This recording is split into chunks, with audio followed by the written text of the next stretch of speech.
The woman was immersed in a sweet dream. A man held her tightly in his arms, whispering in her ear, every nerve in her body feeling his intoxicating breath, the warmth from his palms and those mesmerizing eyes. All of this made her heart race all night long. She was still savoring the afterglow, but was awakened by a series of sweet madam calls. She hurriedly sat up, taking a long moment to regain her senses. It turned out it was just a dream, her son kept urging the newly appointed service director. There was an important client today, so she quickly took a shower. Looking at herself in the mirror, she couldn't help but lament. Ganyuan, it's been 6 years already. What are you still lingering on that you still dream about him so often? Then she neatly put her hair up in a bun, put on her plain, black-rimmed glasses, and wore her outdated office attire. Even her own son complained that she was too ugly. So much so that the smart boy had to worry about his mother. Mommy isn't young anymore, dressing so frumpy every day. How are you ever going to remarry? Ganyuan wore an embarrassed look. This was truly a double hit of damage. Then she immediately said, if I can't remarry, I'll just adopt a son. The little boy helplessly said, all right, I guess I'll have to raise mommy then. Truly an understanding son. But the next words made Ganyuan even more stunned. Mommy?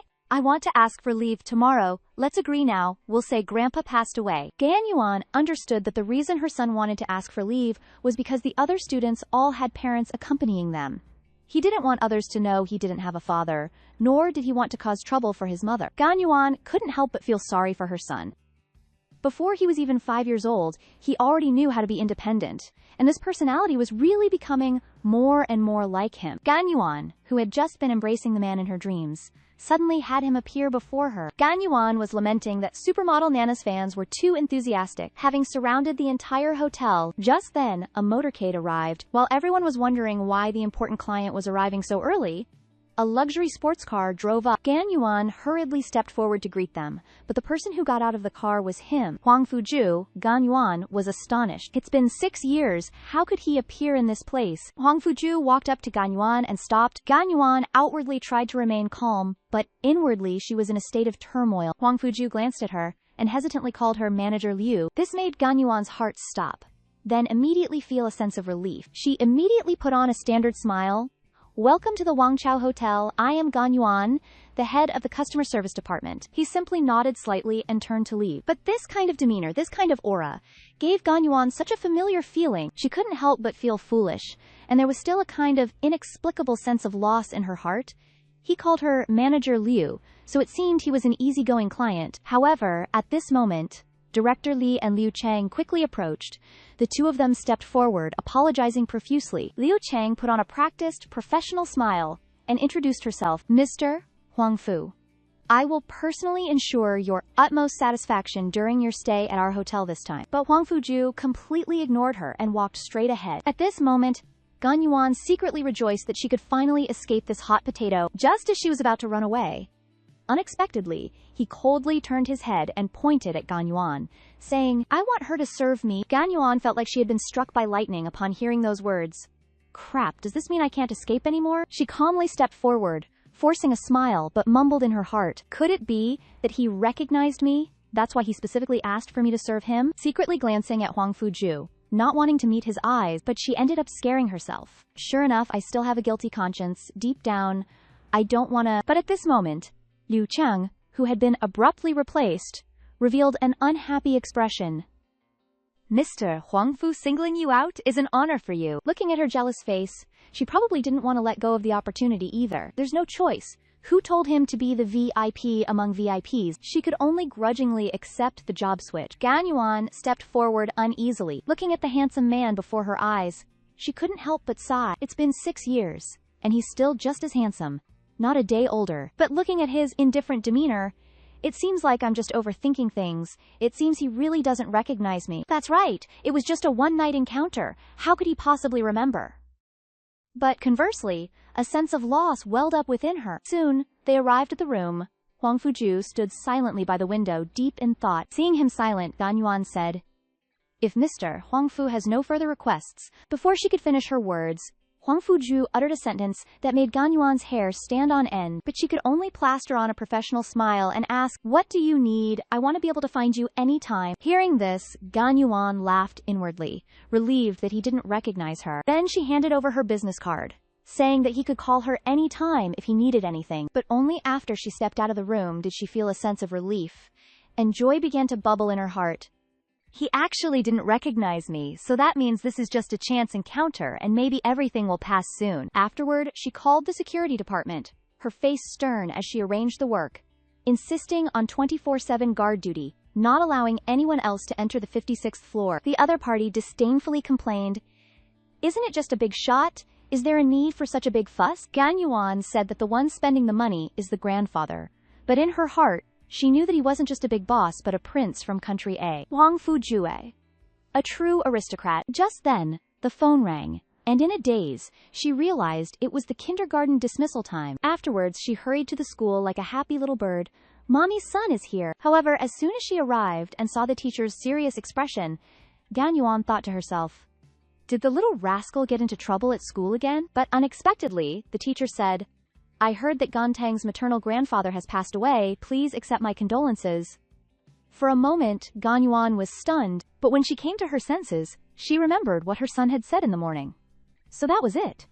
She immediately gave an embarrassed smile and expressed her gratitude. Gan Yuan said to her mischievous son, "Next time, if you want to ask for leave, will you say that your father has died?" This sentence immediately made Gantang's eyes light up.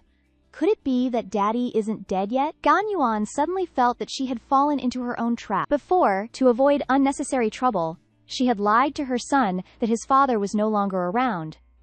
It seems that lying also requires skill. The boy suddenly walked to Gan Yuan's side and said solemnly, "Today, a modeling company came to the kindergarten looking for models. I didn't think it was bad, so I agreed." After hearing this, Gan Yuan happily smiled and said, "I didn't expect my son to know how to share the financial pressure with his mother. Mommy was just joking when she said you were raising mommy, and besides, don't you dislike taking pictures?" The boy continued, "If selected, there will be a very high salary every year, so we can buy a house to live in and not have to move frequently anymore." At this moment, Gan Yuan was both sad and touched. Indeed, after 6 years of hiding and running, constantly moving was really tiring. It would be much better if they could stabilize their lives. Thinking of this, she couldn't help but admire her son for knowing how to earn money to support the family. At such a young age, Mommy didn't waste her love on you. To reward the boy, Gan Yuan said that she would take her son to eat at a fancy restaurant for dinner. Hearing this, Gantang happily shouted that he wanted to eat steak in her hotel. "Oh no, Huang Fuju is still in the hotel at this time. They might run into each other." But on second thought, the hotel is so big it's probably not so unlucky that they'll bump into each other. Gantang arrived at Mommy's hotel. The boy was about to wash his hands and eat steak, but a drunken man walked up to him. The boy tried his best to avoid him, but accidentally tripped over something and was about to fall to the ground. At this moment, a large, warm hand supported him. Gantang took the opportunity to hug the person's waist tightly. Huang Fuju instinctively protected Gantang and said to the drunk with disgust, "Walk carefully."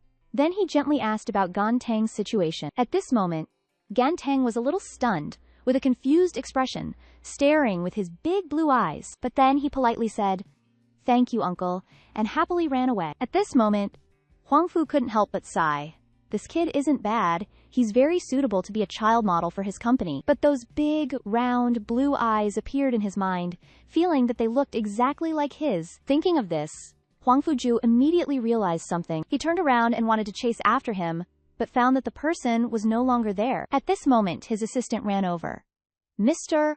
Huang Fu, the clients have all arrived. It seems there's no time today." He looked in the direction where Gantang had just run, with a sense of loss in his heart. On the other side, Gantang and Gan Yuan were tasting the steak carefully prepared for them by Uncle Chiao. While Gantang was happily munching on his steak, his ears perked up, eavesdropping on the conversation. He overheard Uncle Chiao and Aunt Mi chatting and having a good time. As soon as Uncle Chiao left, Gantang eagerly said, "Aunt Mi, I won't object if you date Uncle Chiao." Gan Yuan was embarrassed by this sudden statement, but Gantang continued, "Uncle Chiao is great in terms of height, appearance, and aura, but more importantly, he cooks delicious food." Emotionally, he wasn't looking for a partner for his mother, but a personal chef for himself. At this point, Gan Yuan couldn't resist teasing her good son, "How about Uncle Chiao becomes your dad?" After hearing this, Gantang was stunned for a moment, then declared, "Absolutely not." Gan Yuan happily said, "If you don't want that, then don't go around pairing people up."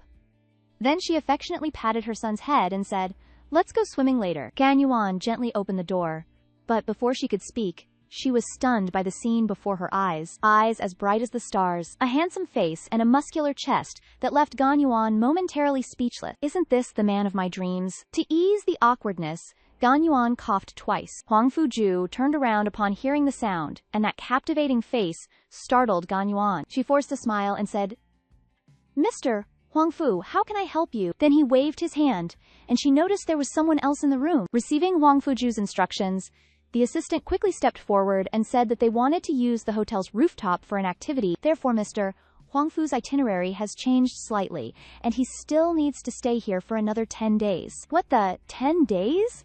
Are you kidding me? Is he planning to stay in Lin City and refuse to leave? Mr. Huang Fu, I am very sorry. The rooftop is fully booked, and I'm afraid it won't meet your requirements. Upon hearing Gan Yuan's words, Huang Fuju immediately said, "I will pay the compensation fee. Just go and negotiate with the customer." Still looking as uncompromising as ever, Gan Yuan helplessly had to agree. At this moment, Gan Yuan cursed him more than 100 times in her heart.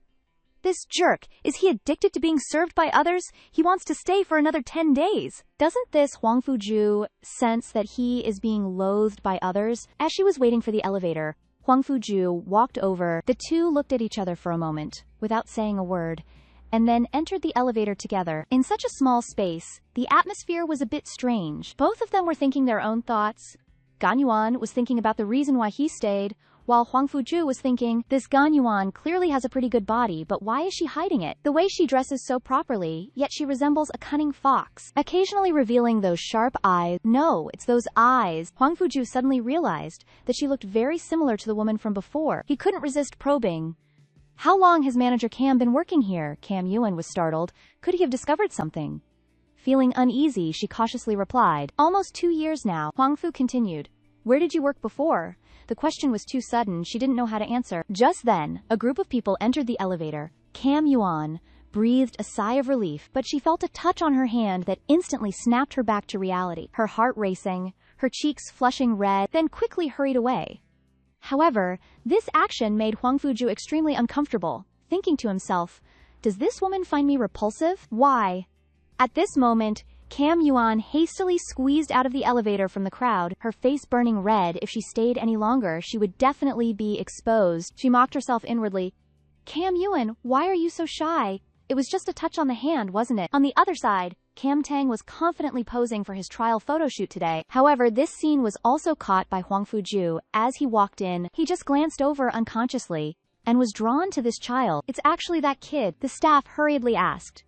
Are you satisfied with this new model? Huang Fu didn't say much, directly telling someone to call the child's guardian. Cam Tang, hearing this from the side, said that he didn't come with a guardian. Then he confidently stated, let's talk about the contract first. As long as you agree to my conditions, I'll sign. This demeanor of Cam Tang piqued Huang Fuju's interest.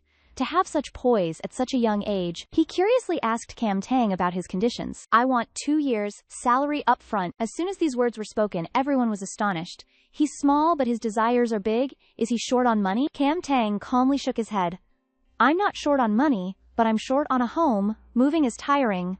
I don't want Mom, M.I. and I to keep moving. Huang Fuju was surprised that such a decisive child came from a single-parent family. At the same time, he also asked where the boy got his confidence and why he thought he would agree. Immediately, Cam Tang listed a series of reasons and easily conquered his curiosity. Huang Fuju smiled in satisfaction, shaking hands with Cam Tang to signify a successful partnership, and ordering someone to contact Cam Tang's guardian to sign the contract. Then, Assistant Gang Chao rubbed the boy's little head and asked, What's your name? My name is Cam Tang. However, this name reminded him of the woman from 6 years ago. When he finished negotiating the contract and was about to leave, Cam Tang suddenly asked him what his name was. Without thinking, he said his name, but how should he explain this name? While he was racking his brains, Cam Tang said, Yi, Ru, Huang, Shi Du Chengju, right? At this moment, Huang Fuju was astonished, while the director next to him said with a mesmerized expression, You two are really sweet. If I didn't know better, I'd think you were a family of 3. Hearing this, they stared at each other in surprise. Huang Fuju was about to ask something when he was interrupted by Gan Tang's phone call. What is it, son? Has Mommy's place been settled yet? Huang Fuju was stunned. Isn't this Director Gan's voice? But that wasn't all. Gan Tang called Gan Yuan over to sign the contract. Gan Yuan said loudly, Mommy just served a hateful guy and still has things to do. Why don't you just come to the hotel? At this moment, Huang Fuju's face darkened. What? Hateful guy? Is she talking about me? Immediately, he felt a surge of anger rising within him. After answering the phone, Gantang smiled and asked for Huang Fuju's opinion. He nodded to signal his assistant. Then, he picked up his cell phone and called Gan Yuan, saying with a gloomy expression, Director Gan, do you have a son? Upon hearing this, Gan Yuan subconsciously began to worry. However, Huang Fuju only said, let's meet and talk, and hung up the phone. At this moment, Gan Yuan was about to explode. Her heart couldn't help but race. Did he find out that Gantang is his son? What does he want to talk about with me? After Huang Fuju's phone call, Gan Yuan felt a little scared. She was afraid that Huang Fuju would take her son away. At this moment, a call of mom helped her regain her senses. Seeing her son come to her made her even more certain that Huang Fuju was here for Gantang. The more she thought about it, the more distorted her face became, and her clenched teeth made Gantang stunned. Gan Yuan told her son to wait for her in the living room, saying that she had some things to take care of. In her heart, Gantang was the son she carried for 9 months and 10 days. No one could take him away, not even Huang Fuju. Gan Yuan went to Huang Fuju's room with an uncompromising expression. However, the table full of Gantang's pictures shocked her even more. Did he really want to take her son away? Does Huang Fuju have evidence? Huang Fuju noticed that Gan Yuan was a little strange today, but he didn't say anything. He gently motioned for her to sit down. Then, he directly said, 3 days later, I'll take Xintang to Europe. The architecture there is suitable for this children's clothing style. However, Gan Yuan didn't hear a word of what he said, and directly retorted, no way, he is my son. Where I am, he will be. Gan Yuan's strong reaction puzzled Huang Fuju. Her reaction was too much, but after thinking carefully, he realized that he hadn't thought things through. It wasn't very reasonable for a child who was only a few years old to go far away without his mother. Then, he said that she could come along too. Gan Yuan was dumbfounded. What the hell? Huang Fuju even wants to take both me and my son away, she shouted excitedly. My son is not going anywhere, neither am I. Huang Fuju suddenly felt confused. Does Director Cam have any objections to the contract? Seeing Cam Yuan's displeased expression, he felt a little puzzled. Hadn't she read the contract? However, after hearing the word contract, Cam Yuan seemed to understand something. Looking at the lighting and background of the photo, it all looked very professional. It didn't look like a candid shot, but more like a test shot. Could it be that the children's clothing company that her son signed a contract with belongs to him? But that's not right.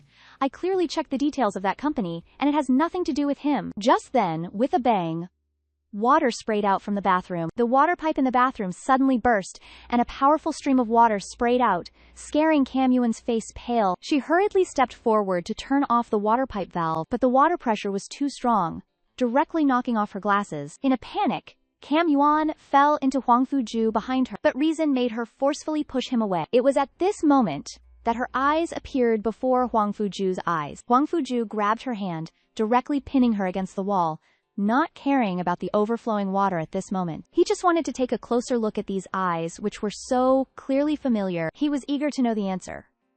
Who exactly are you? At this moment, Cam Yuan was completely stunned.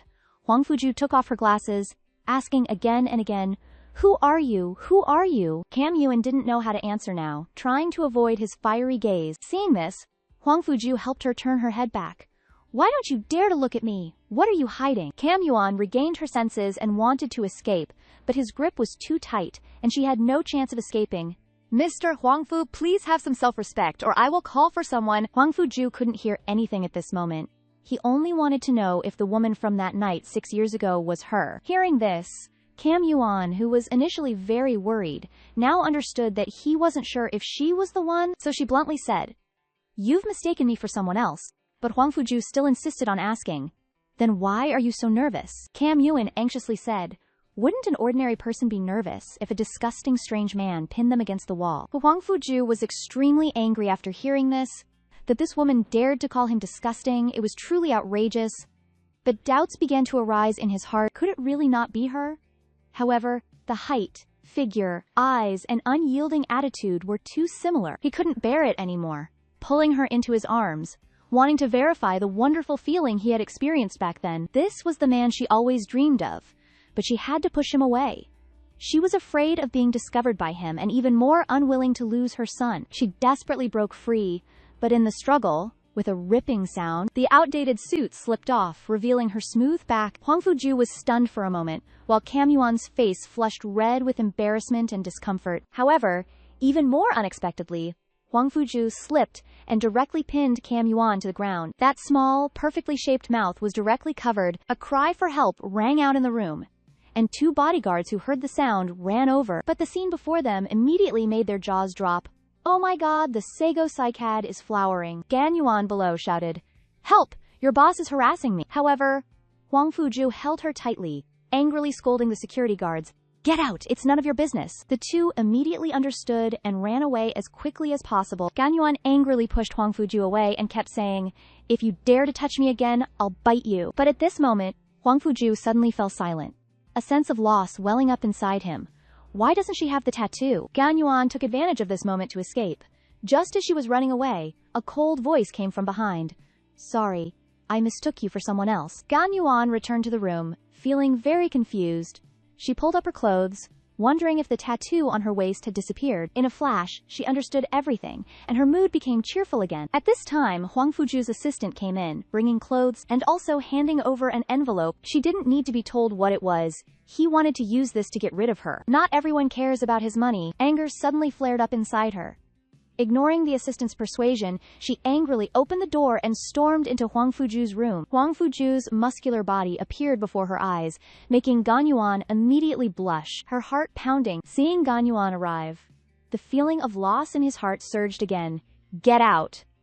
However, Gan Yuan's face was flushed as she angrily said, "Immediately terminate the contract with my son and then I'll leave. If you refuse, I'll tell the whole world that you just harassed me." At this moment, Hwang Fu-ju was no longer happy. He said something that instantly petrified Gan Yuan. "It's only been 6 years, and this guy has become such a bastard." She angrily ran out, and the assistant hurriedly chased after her, repeatedly saying that if she felt the money wasn't enough, they could slowly negotiate. Gan Yuan angrily rushed out of the room, soaking wet, feeling extremely frustrated. At this time, Liu Chang suddenly stepped forward, constantly saying strange things, as if she already knew what had just happened. It was clear that this girl had tampered with the water. Liu Chang spoke ambiguously.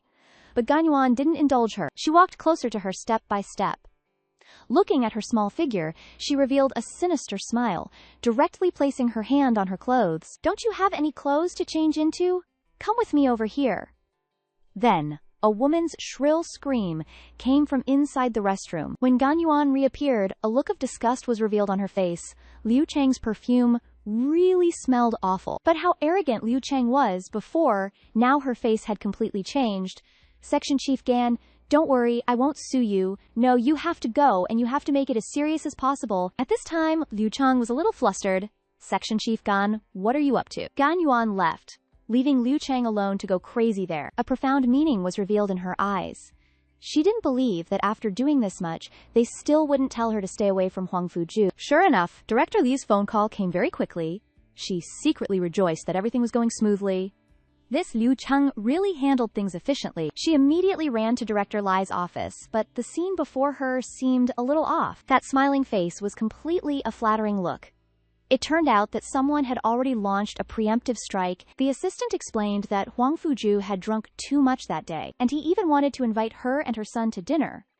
Gan Yuan refused directly without thinking, and the atmosphere became awkward instantly. Director Li pushed Gan Yuan forward, a smile blooming on his face, and said, "Assistant, don't misunderstand. She just loves her work too much, afraid it will delay things." He talked for a while, and before Gan Yuan could retort, the assistant had already left. Director Lai immediately changed to a pitiful, pleading expression. She thought carefully about how she had achieved what she had today thanks to Director Li's help, so she reluctantly agreed. But when they arrived at the lounge, her son greeted her happily. "Mommy, just now Uncle Hwang Fu-ju said he wanted to invite us to eat." "What? This Hwang Fu-ju is too dangerous." Gan Yuan was taking a shower, but her mind was filled with Hwang Fu-ju's image, the man she had a one-night stand with, whom she thought had completely forgotten her, but unexpectedly he still remembered. Thinking of Hwang Fu-ju's soulless eyes, she felt a pang of pity in her heart. Could it be because he didn't see the tattoo? Her heart couldn't help but flutter, but after waking up, she secretly made a decision. Disappointed, so what? Don't even think about taking my son away. At the same time, Huang Fuju was still suspicious of Gan Yuan's identity, so he found a tattoo expert to ask. He wanted to know the differences on the skin after removing a tattoo. However, the answer wasn't very optimistic. After removing a tattoo, although it might not be easy to see, compared to real skin, there would at least be traces of difference. After hearing this, Huang Fuju pondered. At this moment, the assistant brought Gantang's information and the glasses Gan Yuan had dropped. Huang Fuju picked up the glasses and examined them carefully, discovering a surprising clue. These glasses turned out to be non-prescription, and Gantang's birthday was also very coincidental. He thought to himself, then wouldn't the time of her pregnancy coincide with their night together? His heart suddenly lit up. Could it be that my feeling was right? The woman that night was her, so isn't Gantang my own son? Thinking of this, Huang Fuju's heart was shaken, unable to wait any longer, and hurriedly stood up to prepare to pick up the mother and son. On the other side, Gantang had dressed neatly and was waiting for Huang Fuju to arrive, constantly urging his mommy to hurry. But when he saw his mommy dressed up so meticulously, he felt unhappy. Mommy, being like, this is too much. It's just a meal, not a blind date. Why do you need to be so pretty? The small thoughts in his heart had already been revealed. Isn't it just to cover himself up? Just then, there was a gentle knock on the door. Seeing Huang Fuju, Gantang's eyes lit up immediately. The adorable Gantang, thinking this was the first time they met, intended to introduce Huang Fuju to his mother. Huang Fujue instead looked at Gan Yuan.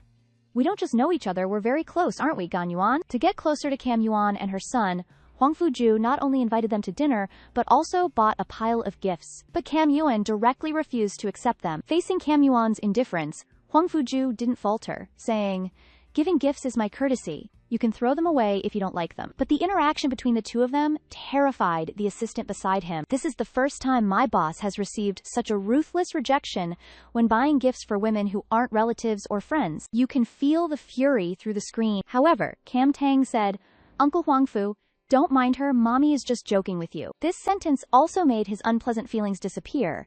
Cam Yuan also experienced his ability to change faces faster than flipping a book. But it wasn't over yet. Huang Fuju actually criticized Cam Yuan's clothes. Fine, I'll endure it for my son's sake. Suppressing the anger in her heart, she ran to change clothes, thinking to herself, you like decent clothes, right? Then I'll wear a really decent outfit. A few seconds later, Cam Yuan appeared wearing a black outfit. Is this okay now? Huang Fuju was completely speechless at this point. Are you sure you're going to eat dinner wearing this? Although he was in a bad mood, seeing Cam Yuan's gentle appearance as she tucked a strand of hair behind her ear, the anger in his heart disappeared, and he was instead attracted by this gentle softness. Before long, the three of them began a romantic dinner, but the only sounds at the table were the chewing of food from the mother and son. To assert his presence, he coughed lightly and asked Cam Tang, do you like the food? Cam Tang raised both hands and said it was delicious. Seeing this, Cam Yuan hurriedly stopped her son from talking while eating. It's not good for your stomach. But she deliberately swung her hand, and a piece of oil directly splattered on Huang Fuju. She pretended to be shocked, then hurriedly helped him wipe it off. What was originally a small stain has now become a large patch. Watching Huang Fuju leave, Cam Yuan chuckled to herself. With his cleanliness, he definitely won't be able to finish this meal today. However, something unexpected happened. In just 15 minutes, Huang Fuju returned without a jacket, still looking calm and preparing to sit down and continue eating. Cam Yuan immediately apologized to him when she and Cam Tang were about to leave, but were stopped by a handsome man. It turned out to be Uncle Chiao from the hotel. The three of them immediately presented a harmonious scene. Seeing this scene, Huang Fuju's pupils immediately contracted, and he walked towards them with a gloomy expression. This guy actually wants to see my Cam Yuan off. He immediately stepped forward and put his arm around Cam Yuan's waist, saying, she's mine. I'll take her myself. The domineering aura of this president immediately stunned the audience. Afterwards, he got into Gan Yuan's car, calling out to her with a displeased expression, Gan, please get in the car. Gan Yuan was stunned. What is this? Using the son to threaten the mother. In her heart, she cursed Huang Fuju for being so despicable. However, she had no choice but to compromise and sit with them. At this moment, Huang Fuju was secretly pleased, turning his head to ask Gantang, do you have your passport with you? Gan Yuan felt like she was about to collapse. Is this child really mine? Betraying his own mother like this? She hurriedly reached out to snatch it, but as she grabbed, their hands touched, instantly making Gan Yuan's face flush red. Heavens, why did I grab his hand? Before she could react, Huang Fuju easily broke free from her grasp. However, as soon as he opened the passport, Huang Fuju was stunned. The boy's blood type was indeed the same as his. Gan Yuan on the side was still yelling about terminating the contract, but Huang Fuju didn't give her the slightest chance. A contract signed is unchangeable. I'll take the passport to arrange the plane tickets for going abroad. At this moment, Gantang was puzzled. Why terminate the contract when everything is fine? This made Gan Yuan embarrassed. How could she tell her son the real reason? She could only lie and say that she didn't have time to go with him. But Gantang was truly a good boy, saying on his own, I can go by myself. Besides, I have Uncle Huang Fu. Huang Fuju was overjoyed upon hearing this, while Gan Yuan felt like she had no regrets in this life anymore. He hasn't acknowledged his father yet, and he's already puffing smoke out of one nostril. Perhaps what Mama Gan fears most is being alone. Before long, the three of them arrived downstairs at the building. Gan Yuan forced a smile, then called her son upstairs. Immediately changing her expression, she aggressively demanded that he return the car keys. But just as the keys reached her hand, Huang Fuju suddenly grabbed Gan Yuan's hand and in the next second pinned her against a wall. But this lacked a bit of gentleness. Huang Fuju really wanted to know the truth, seriously asking her, he's my son, isn't he? This man is too macho, resorting to violence when words fail. Looking at the familiar yet unfamiliar girl in front of him, he thought about the blood type and Gantang's birthday. Calculating it, Gantang's conception date also coincided with the night 6 years ago, but Gan Yuan still stubbornly denied. That 5 children are born every second in the world, there are many people with the same blood type. Mr. Huang Fu, don't make assumptions. At this moment, Huang Fu couldn't restrain himself any longer. Why did you leave that morning? As soon as the words left his mouth, Gan Yuan was stunned. Why? She couldn't say a word for a moment. Fortunately, the ding of the elevator jolted her awake. She tried her best to break free from his restraint. I've never met you before, and there's no way Gantang could be your son. Gan Yuan's face flushed red before she finally escaped, secretly laughing in her heart. That was close. I almost got exposed by this guy. However, something unexpected happened. Just as she regained her composure, she was given a kiss by Huang Fuju. Her heart pounded rapidly, trying to push him away with all her might. But her mind kept replaying that embarrassing incident. The stinging bite made her cry out, unable to help but scold. Are you a kid or something? But Huang Fuju only gave a meaningful smile and said, see you tomorrow. What does that even mean? You've kissed me, bitten me, and still want to see me tomorrow. Gan Yuan was almost going crazy. What exactly do you want? I want to pursue you. Gan Yuan refused angrily, saying she had no interest in him. However, Huang Fuju said seriously, I do. Then he turned and left, leaving Gan Yuan alone, both angry and annoyed. After returning home, Gan Yuan thought to herself, I can't afford to mess with him, can't I just run away? It's just a pity for my son who just got used to the environment here, all because of that bastard's appearance. After finishing packing, looking at her sleeping son, she felt guilty. Not wanting them to recognize each other, it's just that Huang Fuju is too outstanding. After returning to the room, strange sounds outside made Gan Yuan vigilant. When she opened the curtains, Gan Yuan seemed to understand why Huang Fuju had left so easily today. So it turned out he had sent someone to follow her. Is he really afraid that I will disappear? Huang Fuju is too romantic, just a one-night stand 6 years ago, yet he could paint that girl's back view so vividly. Moreover, 6 years later this girl came to him herself. Seeing the painting, Gan Yuan was extremely shocked. She was about to keep it as a souvenir for her son when she turned around and noticed someone was peeking. Immediately, an idea popped into her head. Then let's give him some information. She pretended to throw the painting into the trash can, and the assistant next to her burst into tears. This is a painting that Mr. Huang Fu drew himself. It's worth millions. But Gan Yuan didn't care. She happily went to Huang Fuju's room. However, the scene before her made her feel a little strange. Why is Chao Liang here? Going back in time, Chao Liang shouldn't have come to the presidential suite, but because the hotel's head chef ate something and had a stomachache, Huang Fuju is a clean freak, so he reluctantly accepted the sous chef, Chao Liang. Of course, Huang Fuju accepted because he knew that Gan Yuan was coming, so when he saw Gan Yuan arrive, he specially emphasized that she should make him a portion. The strange atmosphere between the two had long been noticed by Gan Yuan. She just wanted to quickly resolve her matter and get out as soon as possible, but Huang Fuju pulled her back, their hands touching, making Gan Yuan blush instantly. Before she could react, the South chef, Chao Liang, brought in the delicious food. Gan Yuan had no choice but to sit down. Mr. Huang Fu, this is the steak you wanted. If there is anything you are not satisfied with, I will make a new one. Zhao Yuan specifically told me to meet your requirements. Zhao Yuan, Huang Fuju immediately felt uncomfortable, calling her so intimately. Then he said gently, "No need. I don't want Yuan to be unhappy." Oh my god, what is this? Is this Yuan? Still the cold and tight-lipped Huang Fuju who treats women as invisible? Gan Yuan was completely confused. On the side, are we that close? Having achieved his goal, Huang Fuju ordered Qiao Liang to leave. However, the sous chef Qiao refused to leave, citing hotel regulations. And then the two began to fight like love rivals. Huang Fuju disliked the sous chef Qiao because he was too greasy. However, Qiao Liang retorted that Huang Fuju's aesthetic sense was too poor, but he bluntly said that, in his eyes, only Yuan met the standard of beauty. This one sentence directly caused Gan Yuan to spit out a mouthful of water she had just drunk onto the table, and then cough incessantly. Huang Fuju quickly took Gan Yuan into his arms, asking with concern, "Is it because I bit too hard last night?" At this moment, Qiao Liang also hurriedly handed over a tissue, but he didn't know that at this moment, Gan Yuan didn't want anything. She just wanted the two of you to shut up, otherwise she would choke to death on the water. This Huang Fuju is too cunning, actually wiping Gan Yuan's mouth in front of his love rival after eating and saying the taste was different from yesterday. Did she change her lipstick? Gan Yuan's face flushed with embarrassment at this moment. He could actually do this kind of blatant display? Sous Chef Qiao was not to be outdone. "Zhao Yuan, is my jacket still at your place?" This was implying that they were very close. The atmosphere immediately filled with the strong smell of gunpowder. In this Asura battlefield, Gan Yuan could only endure. With a slam on the table, Gan Yuan finally couldn't bear it anymore and stood up. She couldn't understand. Having Huang Fuju was already troublesome enough.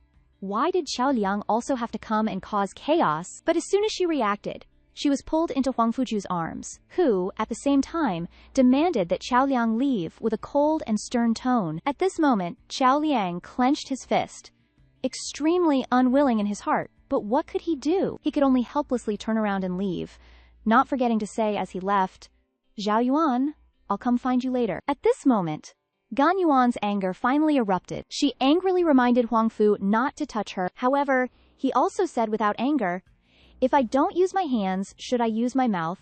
Consider me stupid for even trying to reason with him." She angrily grabbed the teacup on the table and directly threw it over. Huang Fuju was also considered to have good eyesight and quick hands, and he blocked the tea. Gan Yuan angrily expressed that she just wanted to have a pleasant conversation with him. Huang Fuju was very happy. He didn't expect her to take the initiative to want to talk to him.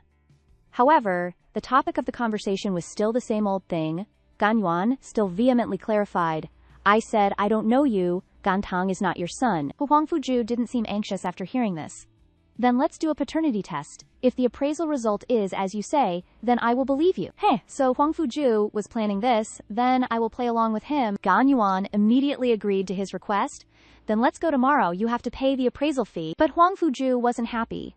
After hearing the answer, she agreed so readily. Could it be that I really mistook the person? But those eyes, that figure, and that unyielding personality are all so familiar, along with Gantang's birthday and the same blood type as me. Is this just a coincidence? Or is it her stalling tactic? No matter what, let's use the results to talk. This is the most scheming person I've ever seen, to actually use such insidious means to eliminate a love rival. First, he intensified his advances on Gan Yuan. Pretending to help adjust her messy hair, he deliberately groped around, letting his hand touch her. An instant feeling of numbness sent Tang Yuan into a tense state. However, in the next second, her high bun was pulled loose. Before Tang Yuan could even complain about the embarrassment and discomfort, Huang Fuju said in a commanding tone, "Don't wear your hair up next time you see me." Tang Yuan was so angry she laughed. "You say don't wear it up, so I don't wear it up. Who do you think you are?" Good question. Huang Fuju slowly revealed who he was. "I'm the man you love so much you can't break free." Good heavens, this guy is shameless. Tang Yuan returned to the office annoyed, only to find Qiao Liang still waiting for her. Qiao Liang hurriedly expressed his concern, but she couldn't absorb a word he said. Qiao Liang tried to explain the clothing incident from earlier, but Tang Yuan misunderstood that he was just trying to help her. Unexpectedly, Qiao Liang suggested, "How about we turn this fake relationship into a real one?" Hearing this, Tang Yuan quickly rejected him. She didn't want to be hunted down by female customers who admired him, but Qiao Liang said that he had resigned. Did he look like he was being forced? Tang Yuan politely offered to treat Qiao Liang to a meal. After all, in all these years, he was the only one who had been close to her. Just then, a beauty walked out of the elevator and threw herself directly into Qiao Liang's arms. Qiao Liang immediately frowned. Why did Chu Xinqing suddenly appear here? Qiao Liang hurriedly pushed Chu Xinqing away. It wasn't easy for Tang Yuan to invite him to dinner. He couldn't let there be any misunderstandings. However, the event happened too suddenly. I'm a Liang's fiancé, a Liang. Not waiting for Qiao Liang to react, Chu Xinqing directly declared her ownership. Tang Yuan understood that she was being seen as a love rival. She gracefully retreated from the scene of Chu Xinqing hugging Qiao Liang. Qiao Liang was puzzled. He was using a fake name here. How did she find him? Who told her my whereabouts? Seeing Qiao Liang's anger, Chu Xinqing was frightened and quickly took out her phone to show Qiao Liang the message. Qiao Liang understood as soon as he saw it. Damn it, it's all Huang Fuju's doing. At the same time, Huang Fuju also received news that Qiao Liang had resigned. A faint smile appeared in his eyes. I've won this round. Tang Tang was happy to hear that he would have dinner with Uncle Huang Fu. This feeling only made Tang Yuan's face darken. Could it really be because of the deep blood bond? They only met a few times, and her son was already attached to him like that. Just then, Tang Tang opened his big blue eyes and said, Mommy, can you two not argue tonight? What an ungrateful thing. Already siding with an outsider so quickly, Cam Yuan was both angry and annoyed. This ungrateful brat still dares to say he's helping me, and even seriously said he researched Huang Fuju's information online. Turns out he's the chairman of HF and the Ping of Country A. Only someone with such a good background is worthy of my universe's most amazing mom. What a suck-up, truly worthy of having such a narcissistic dad. Cam Yuan felt helpless.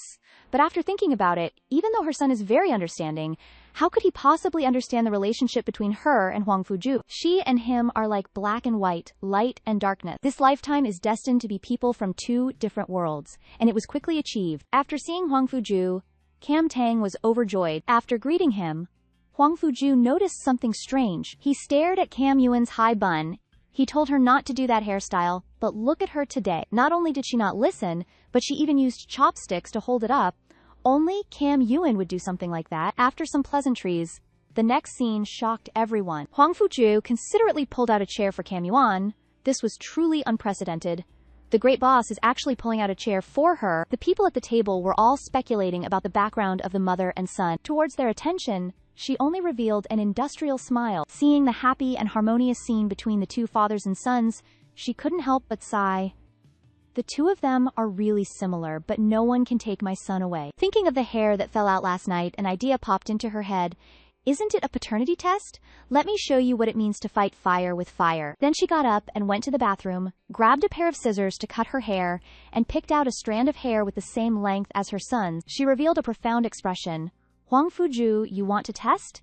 Then I'll let you test. When she returned to the restaurant, she saw the two of them chatting happily, and a sour feeling suddenly arose in her heart. She hurriedly called out to Cam Tang, Son, what did mommy teach you before?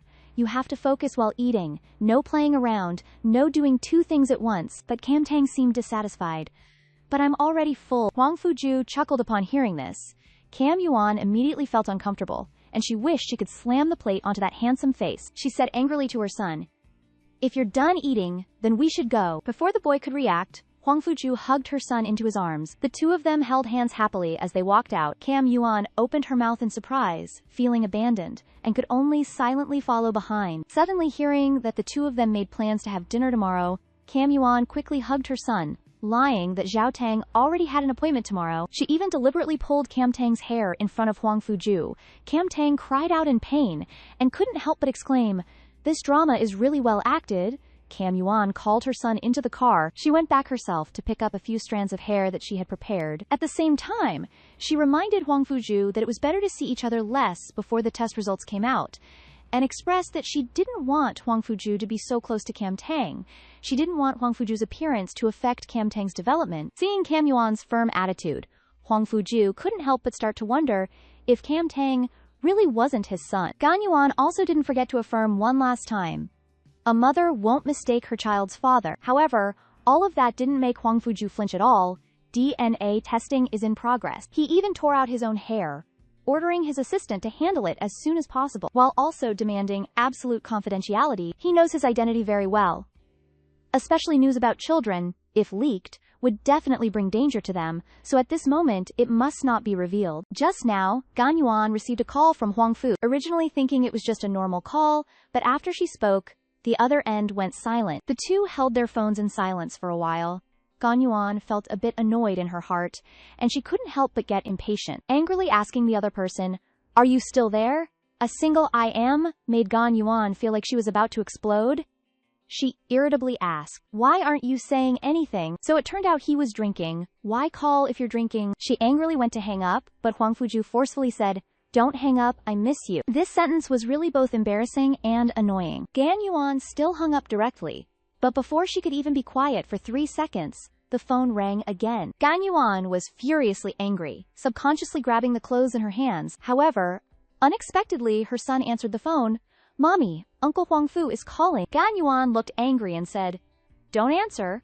However, she was looked down upon by her son for being too childish. Ganyuan snatched the phone and brutally unplugged the phone cord. At this time, Gantang's expression was confused.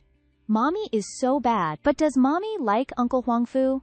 This direct, soul-torturing question made Ganyuan start to wonder if her outward expressions were so obvious, even a child could tell.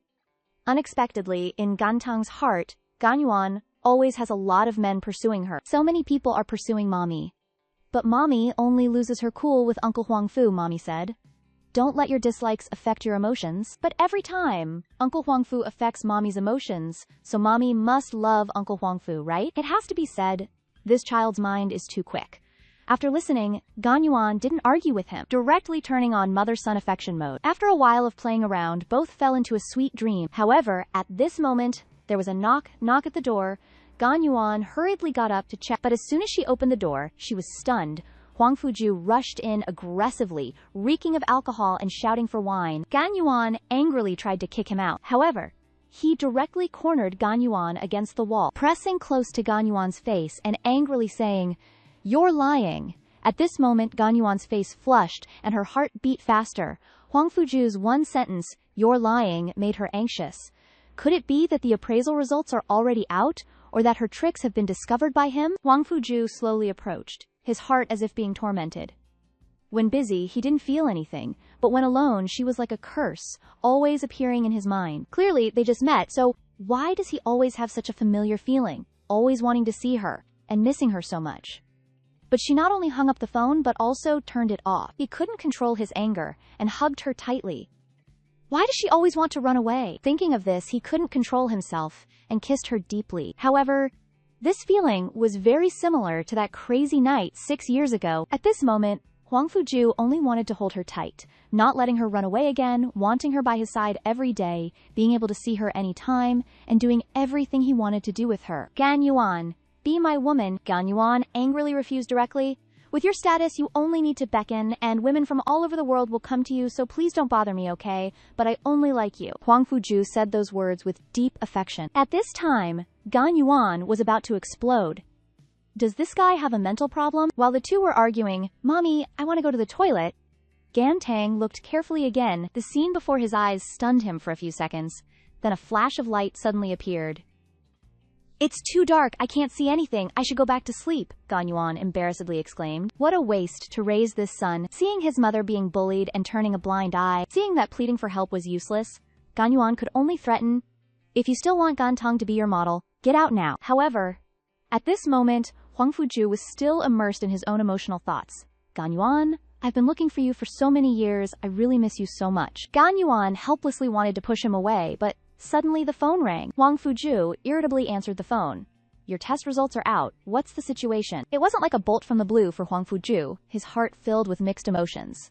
But he didn't understand why there would be people so alike in this world. How could there be such a coincidence? He turned his head to look at Ganyuan. "Did you play a trick?" Huang Fuju never thought that he wouldn't be able to let go of a woman. Even just eating a cake could make him remember her soft skin. His whole body flushed red with embarrassment. Because of what happened last night, Huang Fuju didn't sleep well all night, looking tired as he waited for Ganyuan and her son to arrive. Today they would fly to Europe together to prepare for the children's clothing advertising shoot. Seeing Uncle Huangfu, Gantang was very excited, but the tired and indifferent look on his face made Gantang a little disappointed. Gantang hurriedly said, "See, Uncle Huangfu didn't get enough rest. Let's not bother him." However, Gantang didn't give up. He took out a cake. "Uncle Huangfu, eat this cake. Mommy gave it to you. This kid is really a great helper." Hearing this, Huang Fuju immediately became refreshed, but Gan Yuan beside him was not happy. Gantang, Mommy clearly made it, especially for you. Seeing Mommy's expression change, the boy immediately turned around and said, "Oh, I forgot that Mommy didn't let me say it out loud." Seeing that Uncle Huangfu didn't move, the boy happily continued to approach, but the face, with eyes as blue as a starry sky, made Huangfu wonder, could it be that he really recognized the wrong person? But clearly, the boy really looks a lot like him when he was young. He fell into deep thought, his whole body listless. The assistant beside him worriedly stood up to ease the atmosphere. "Mister, Huangfu doesn't like sweets." But before he could finish speaking, Huangfu suddenly grabbed the pastry and put it in his mouth, secretly thinking he had mistaken the person. How could he vent his anger on a child? Just because he wasn't his own, he couldn't like him. It was just disappointing when the hope in his heart vanished. Gantang looked at Uncle Huangfu eating the pastry, blinking his eyes as he asked, "Is it good?" After receiving Uncle Huangfu's confirmation, the boy quickly put a large box on the ground, proudly saying, "Mommy made it on purpose." This capable assistant directly pulled Gan Yuan, who was on the side, taking Gantang away, lying that they were going to the toilet. Gantang raised his hand in a victory gesture, muttering, "Women are so annoying." Seeing this scene, the corners of Huangfu's mouth couldn't help but reveal a charming smile. After what happened last night, Huangfu's thoughts were completely in a mess. Every time he saw Gan Yuan and her son, he couldn't concentrate. While he was troubled, Gantang ran over. "Uncle Huangfu, let's play chess. My mommy is very good at chess." Huangfu revealed a look of surprise, but Gan Yuan didn't give him any face, quickly turning around. "Mommy is sleepy. Mommy's going to sleep." But the matter was not over. Gantang immediately leaned close to Huangfu's ear and said, "Mommy, I missed you so much last night that I couldn't sleep." Huangfu looked at this little boy, and his heart felt extremely lightened. He rubbed the boy's head, thinking again and again that he couldn't concentrate on reading the documents anyway, so he might as well play with him. It's just that looking at this chess game, can Gantang really play? However, right from the first game, Gantang directly made his jaw drop. The layout and traps were flawless, very orderly, very calm, but after all, he was still young, so he lost. The boy angrily said he wanted to play another game, but at this time, Gantang had lost the excitement he had before, becoming increasingly unhappy and even more unwilling to admit defeat. Seeing this, Huangfu couldn't help but remember himself when he was a child. After the two finished playing chess, they sat by the window chatting. Looking like a family of three, Huangfu suddenly talked about his twin brother. Hearing the interesting stories about the two brothers aroused Gantang's interest. The boy deliberately looked at Gan Yuan and said, "I also want to have a brother so I can have someone to play with." Hearing this, Gan Yuan pursed her lips in anger, turning her head away.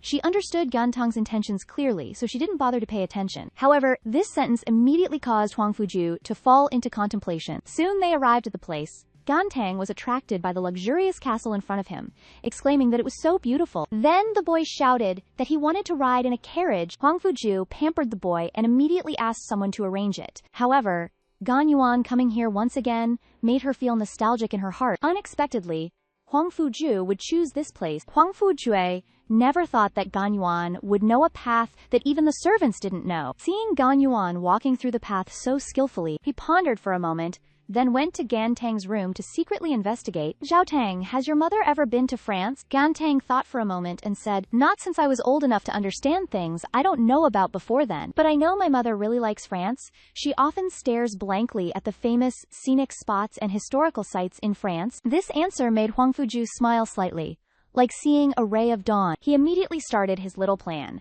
asking Gantang to invite Gan Yuan to the room for a chat. A moment later, Gan Yuan angrily arrived at Huangfu room, but she was surprised by a familiar piece of music. Huangfu pretended to be calm beside her, looking at his documents. Seeing his lazy appearance, Gan Yuan was instantly annoyed. "If you have something to say it quickly. I'm very sleepy." Huangfu said that someone will take you to the filming location at 8:00 a.m. tomorrow. You can go back now. What, did his brain get kicked by a horse? You had me come all the way here just for this? She stormed out angrily. This angry appearance immediately frightened the assistant who was walking over. At this moment, Huangfu revealed a sinister smile, asking the assistant to arrange the best DNA appraiser. Early in the morning, Gan Yuan noticed something unusual, feeling like she was being followed. After that, she became vigilant and put each small strand of hair into a plastic bag. At this time, Huangfu was standing in the distance, looking at Gan Yuan and her child. When they had just left the house, two people sneaked into Gan Yuan's room. The assistant immediately searched the rugs and cushions everywhere, but after a while, they still couldn't find anything. However, the painting on this table attracted Huang Fuju's attention. In the painting, Huang Fuju was leading a horse, and Gan Teng and Gan Yuan were sitting on it. This painting was clearly talking about a happy family. It made Huang Fuju overjoyed. The assistant hurriedly ran over, not finding a single strand of hair. Huang Fuju's mood immediately plummeted to the extreme. The few strands of hair from before must have been faked by her. He smiled sinisterly, secretly making a decision. This time, I can't make a mistake again. This is the most wonderful child I've ever seen, yet he always wants to push his mother into a man's arms. Gan Teng's first day of shooting went very smoothly. Each photo was able to make people exclaim that it was amazing. After shooting, the boy still didn't forget to ask Uncle Photographer to take a picture with his mother, so the little boy hurriedly went to find the madam and took off her glasses. As expected, a son understands his madam best. The madam is always the most beautiful. Without glasses, her sharp eyes were revealed, and her aura, along with her perfect figure, captivated the photographer, who said that if Gan Yuan was willing, he could quickly make her famous in the modeling world. Gan Yuan took back her glasses and politely declined. She knew she shouldn't be too flamboyant, or danger would come at any time. After returning home, Gan Teng shouted for Uncle Huang Fu to go horseback riding. Gan Yuan was speechless. Wasn't he tired from running around all day? At this time, Gan Yuan noticed something strange. Her toothbrush was clearly moved, and the water stains on the table were still there, indicating it wasn't done by the servants. So who moved the toothbrush? Looking at the two people in front of her, she seemed to understand. Without Huang Fuju's permission, no one would dare to enter her room. At this time, Gan Teng invited Gan Yuan to go horseback riding together. In the little boy's heart, as long as his madam went along, he could create an opportunity for the two of them to be together. But Huang Fuju was thinking, if Gan Yuan went, it would prove that she was guarding against him. Gan Yuan thought that the two of them couldn't be together, it was too dangerous. Just like that, the three of them, each with their own thoughts, went horseback riding together. Each of them looked forward to the good time ahead, but unexpectedly, in a building, a man was staring at the photos of Gan Yuan and her son. His finger pointed at Gan Yuan in the photo. It's been 6 years, I've finally found you. My thorn in my side. You're living too well. The little boy finally carried out his plan, successfully persuading his mother to go on a date with Huang Fuju. On this day, the three of them rode horses together on the vast field. Gan Teng was very happy, constantly urging Uncle Huang Fu to go faster, faster. Gan Teng even boasted that when he grows up, he will raise a horse that runs faster than Brito. Then he looked at the madam who was lagging behind, and happily waved his little hand. Madam, why are you so slow? Gan Yuan was not happy at this time. It's not that she was slow, but that this horse was too weak. She grumbled inwardly, deliberately letting her fall behind to make it easier to play tricks, so she followed closely behind. But just now, the two of them were chatting happily, and in the blink of an eye, the little boy ran off. Gan Yuan looked stunned, and reminded her son to be careful, and didn't forget to clarify her relationship with Huang Fuju. The photographer said that all the shots will be completed in 3 days, and by then I will go back with Gan Teng first. No way! Huang Fuju's resolute answer made Gan Yuan uncomfortable. Then the two started arguing, but they didn't know that Gan Teng was watching them from a distance, thinking that the two of them were chatting happily, and he was secretly happy in his heart. While the two of them were arguing, Gan Yuan's eyes were fixed on Huang Fuju. Huang Fuju never expected that what could attract Gan Yuan was not his handsome face, but a strand of hair stuck to his clothes. Then, Gan Yuan turned around and coughed twice. Waiting until she turned around, she put on a completely different expression. She walked straight towards Huang Fuju with a smile on her face. However, an accident happened. When Gan Yuan stepped forward, she tripped over a small stone, and her whole body flew towards Huang Fuju. Accompanied by a scream, her whole body fell down. However, why does this feeling feel so soft when she secretly rejoiced that she hadn't fallen to the ground? Otherwise her face would be ruined, and then she could say goodbye to this life. But as she stood up, this pose was just too embarrassing. Her small face couldn't help but flush red. This scene also stunned Huang Fuju into silence. Gan Yuan reacted and quickly retreated at the speed of light. However, at this moment, Huang Fuju seemed to have discovered Gan Teng's hair. Gan Yuan exclaimed in her heart, "No way, once he gets Gan Teng's hair, our son's identity will be exposed." Gan Yuan directly lifted Huang Fuju's clothes while putting on a fawning smile. She muttered, "There's grass all over your clothes, let me help you brush it off." But Huang Fuju never thought that Gan Yuan's action was just to pick off Gan Teng's hair. She wanted to prevent Huang Fuju from doing another DNA test. But why was this rebellious strand of hair burrowing even deeper? Gan Yuan impatiently blew it away. At this point, The hair had already flown away, but Huang Fuju was teased. Blushing from his face to his neck, Gan Yuan was secretly delighted, unaware that danger was approaching. In an instant, a pair of strong hands directly grabbed Gan Yuan's waist. She felt like she was electrocuted, her body stiff and unable to move. But it wasn't over yet. Huang Fuju leaned in close and whispered, "You used to be so indifferent to me, but today you're so enthusiastic. What do you want?" Gan Yuan reacted and immediately pushed Huang Fuju away, constantly retorting, "You're the one hugging me, not me hugging you." Huang Fuju didn't expect Gan Yuan to say that. She was clearly the one who initiated it. Was she asking for a beating? Seeing Gan Tang's embarrassed appearance, his interest was piqued, and he said with a playful expression, "But I think you're doing it on purpose." He couldn't help but be a little suspicious. Could there be a reason for her actions just now? Gan Tang resisted, but was directly held tightly by him. While she was struggling, a strand of hair caught Gan Yuan's eye again. Gan Yuan was speechless. When would this end? Then, the face that was just glaring immediately broke into a smile. This ability to change faces faster than flipping a book directly astonished Huang Fuju, but thinking about it carefully, was she using reverse psychology? He suddenly became excited. Gan Yuan gave a charming smile, her fingers gently caressing, and the hair fell down. Gan Yuan waved her arm, preparing to turn around and leave. However, the fire had already been stirred up by her, so how could she just say leave and leave? Seeing Huang Fuju about to press closer, Gan Yuan was horrified and quickly scolded, "Huang Fuju, don't come any closer." However, at this moment, how could Huang Fuju listen to Gan Yuan's words? He said with a joyful expression, "What if I just wanna..." Then Gan Yuan retorted, starting her special mission.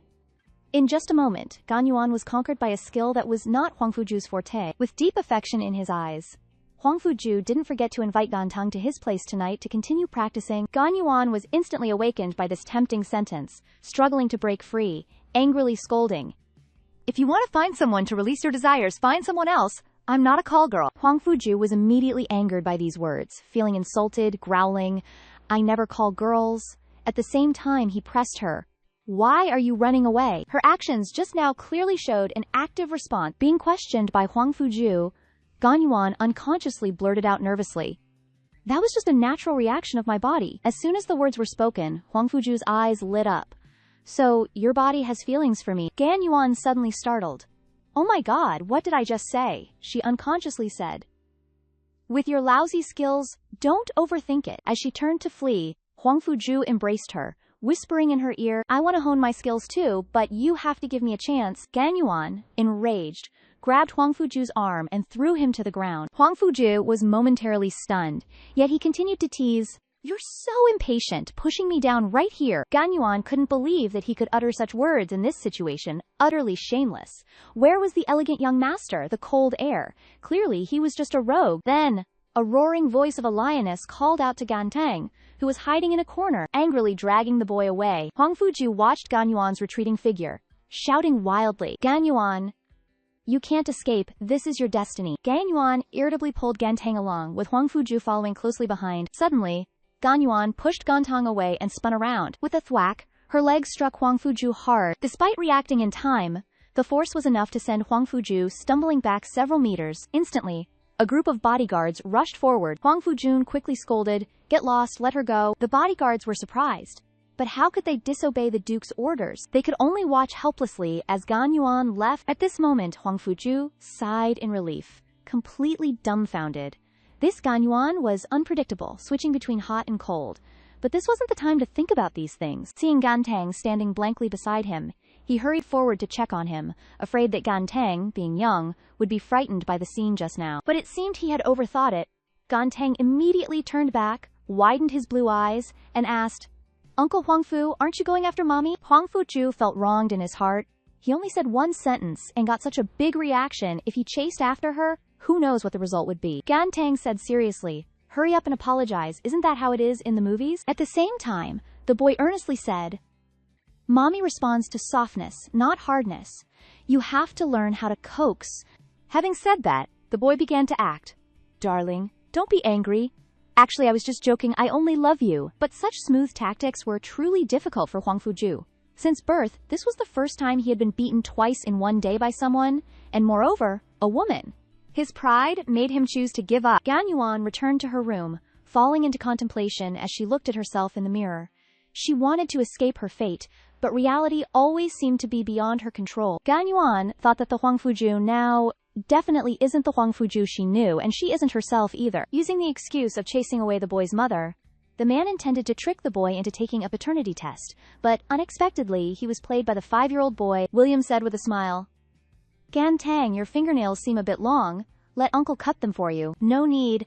Mommy cut them for me just yesterday." William planned to trick Gan Tang into playing a blood whistle and blowing balloons, but Gan Tang looked down on him for being too childish, and no matter what he said, it was no use. At this moment, William felt like he was about to collapse, feeling that with this kind of personality, there was no need for a DNA test at all. He was exactly like his boss. But orders couldn't be disobeyed, so he could only endure the pain in his heart and rally himself to take a sample for a paternity test. Then he plucked 2 of his own hairs with a confident look, saying, "Gan Tang, this is a magical legend. You only need to use these 2 hairs and you'll know how long you will live." He solemnly proved it to Tangan. But Tangan showed disgust. "Uncle William, you're so stupid, believing such nonsense. Every time a hair is plucked, it will have a different shape. Does that mean our lifespans also change constantly?" At this moment, William just wanted to find a hole to crawl into. This isn't a 5-year-old kid, clearly he's an old soul in disguise, but it wasn't over yet. Tangan directly pointed out the reason he came. He originally wanted to gloss over the matter, but Tangan's next action surprised him. He saw Tangan pluck 2 hairs from his own head and say seriously, "As long as you tell me your real purpose, I will give you my hair." Seeing this, William seized the opportunity, and the 2 easily reached an agreement. At the same time, on the other side, Huang Fuju was waiting for Gan Yuan in the garden. When the 2 meet again, what a heartbreaking scene it will be. Huang Fuju didn't expect Gan Yuan to say that she was just playing around when the opportunity arose. She also said that if everyone asked her to take responsibility, how could she bear it? Huang Fuju immediately became angry, grabbed Gan Yuan's hand tightly, and asked again and again, "Was what happened 6 years ago also just playing around?" He really hoped that Gan Yuan would give a negative answer. However, Gan Yuan only hesitated for a moment, then threw herself into Huang Fuju's arms and fabricated a set of arguments in an extremely superficial tone. "At that time, I just wanted to prove whether the legendary cold man who doesn't get close to women would fall for me." "Huang Fuju, you wouldn't really love me, would you?" Huang Fuju immediately lost control, angrily cursed, "Get out!" and violently pushed Gan Yuan away. The good memories in his heart at this moment have turned to ashes. At this moment, he hated Gan Yuan to the core. Along with the sound of the teacup being smashed to the ground, Gan Yuan's heart also felt a sharp pain. But she had no choice but to pray that if there is a next life, she would repay him what she owes him in this life. After Gan Yuan came back, she was surprised to find Tangan and Huang Fuju's assistant having fun. Immediately, a sense of unease appeared in her heart. She carefully asked, "Did anything special happen between Tangan and Uncle William?" After hearing Tangan's denial, she breathed a sigh of relief.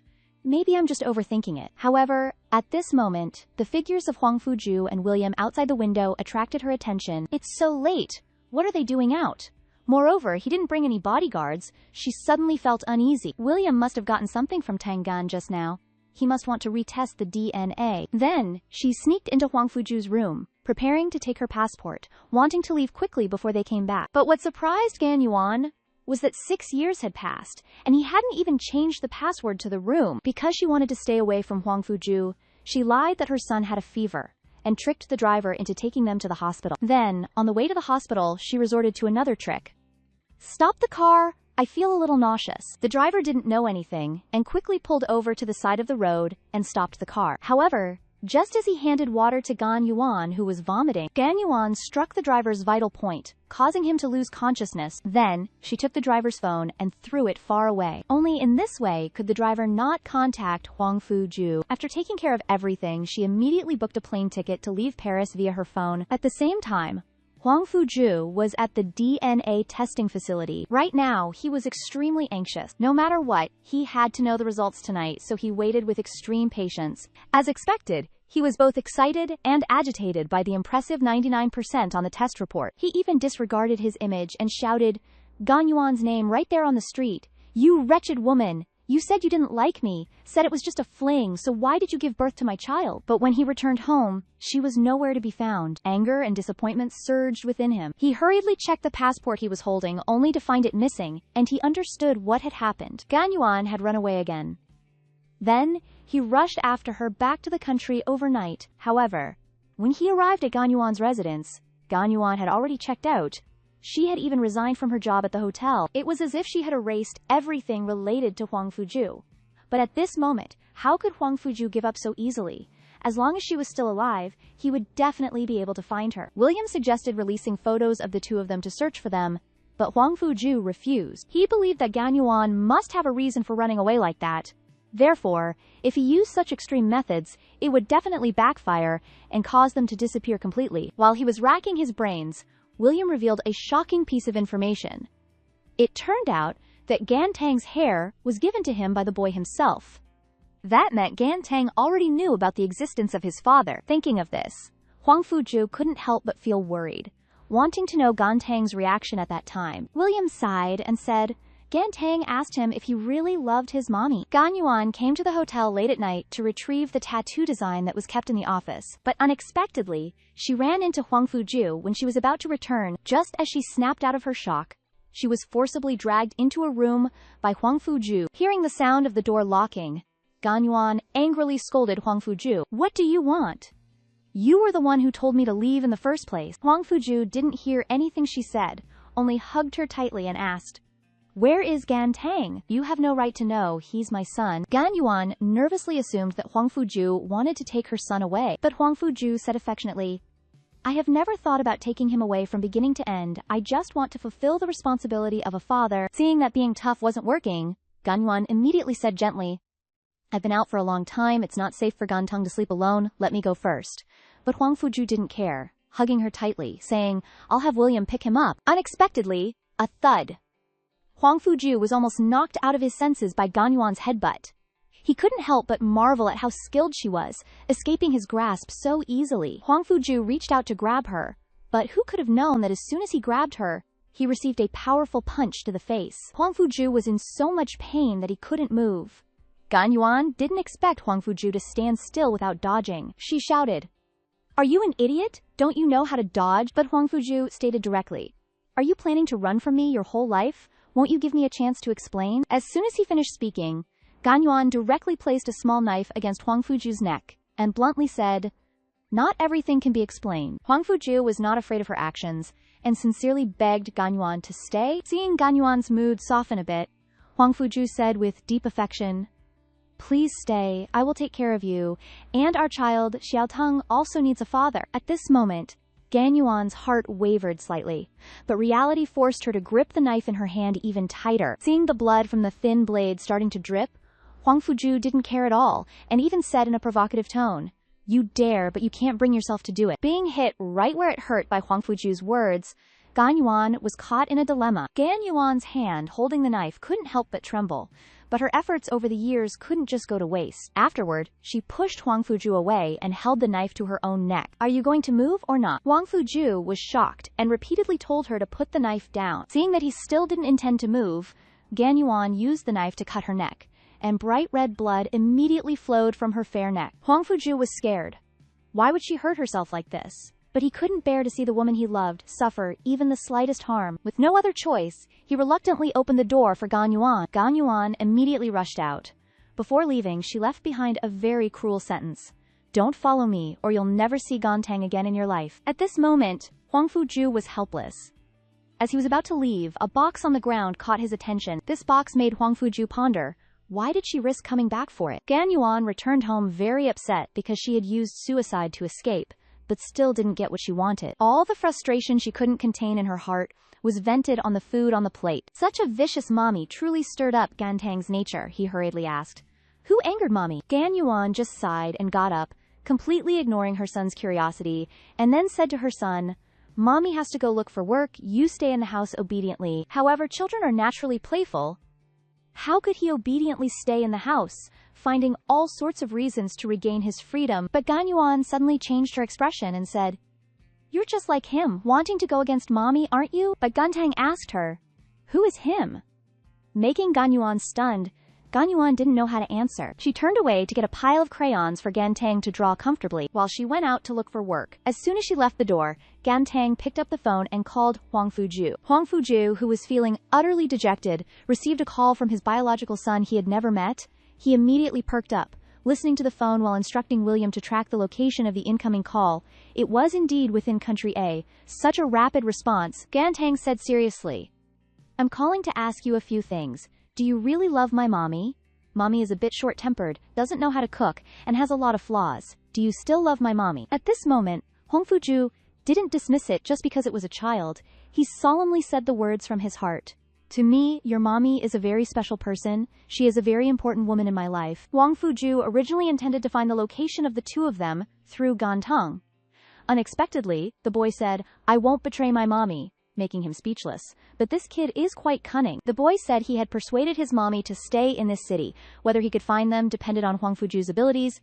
Anyway, he hadn't acknowledged him as his father yet. Hearing this, Hong Fuju sincerely said, there will definitely be a day when I make you acknowledge me as your father. After that, Gantang gave him 3 days, saying that if he could find them within 3 days, the boy would give Hong Fuju a big reward. 3 days flew by, and on that day, Gan Yuan took Gantang for a walk in the city. Just as Gan Yuan left with the money, Gantang glanced behind and saw Hong Fuju suddenly appear before him. The little boy immediately greeted him with a bright smile. Unexpectedly, the first thing Hong Fuju said upon meeting was, what's the reward? Gantang happily said, 3 days later is Mama's birthday. Hong Fuju was surprised. So this was the reward. A deep smile bloomed on his handsome face, and he murmured, a birthday, huh? Not a bad time at all. Gan Yuan was initially happy to have another VIP customer, but she was utterly shocked when the person who opened the door and walked in was Hong Fuju. She was about to turn around and leave, but he stopped her with a sentence. I'm here to return something to you. Don't you want it? Seeing the box in his hand, Gan Yuan was furious. He actually found that box. She wanted to take it back, but Hong Fuju directly stuffed the box into his pocket. Frustrated, she was about to leave when she was surrounded by a group of black-suited bodyguards. Gan Yuan was helpless.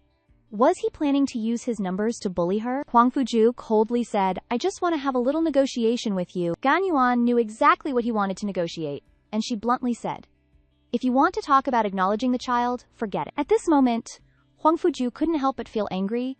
He was clearly Gantang's father too. Why couldn't a father and son acknowledge each other? But when he saw the scar on Gan Yuan's neck, his anger was extinguished. With her stubbornness, if he kept pushing, things would only get worse. So he changed the subject. Then let's discuss a deal. And he took out the box from his pocket. You stay for a month to help Gantang complete the company's publicity, and I'll return this to you. Hearing his offer, Gan Yuan just thought this man was too shameless. It was clearly her thing. It should be returned to its original owner. She reminded Hong Fuju not to be unreasonable. But when it came to reason, Hong Fuju also had his own. Gantang is my child too, I have the right to see him. Gan Yuan seemed to realize something. She pondered for a moment, then clearly stated her position. I can agree to your terms, but after 1 month, you must promise not to disturb our lives anymore. She also requested a high five to seal the deal.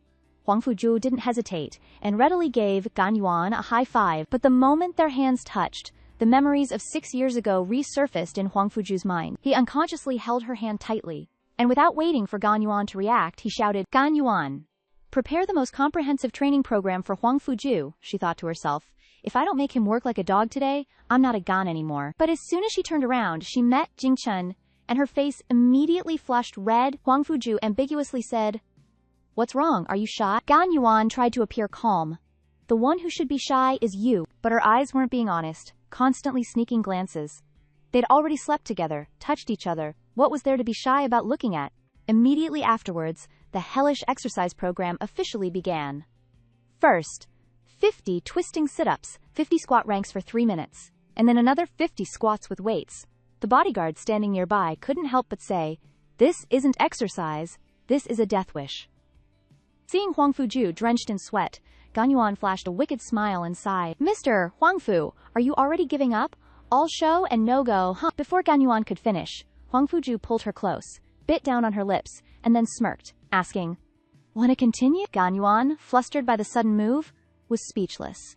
Seeing her silence, Hong Fuju pressed forward, inwardly sneering. Does this woman think his military training from childhood was for nothing? Gan Yuan was completely stunned, now letting him have his way. Just then, a shout of Mommy startled Gan Yuan. The unsightly scene before him made Gantang's eyes widen. Mommy, what are you two doing? Interrupted, they quickly separated, the air thick with awkwardness. Gan Yuan hastily said, quick, don't stop, continue.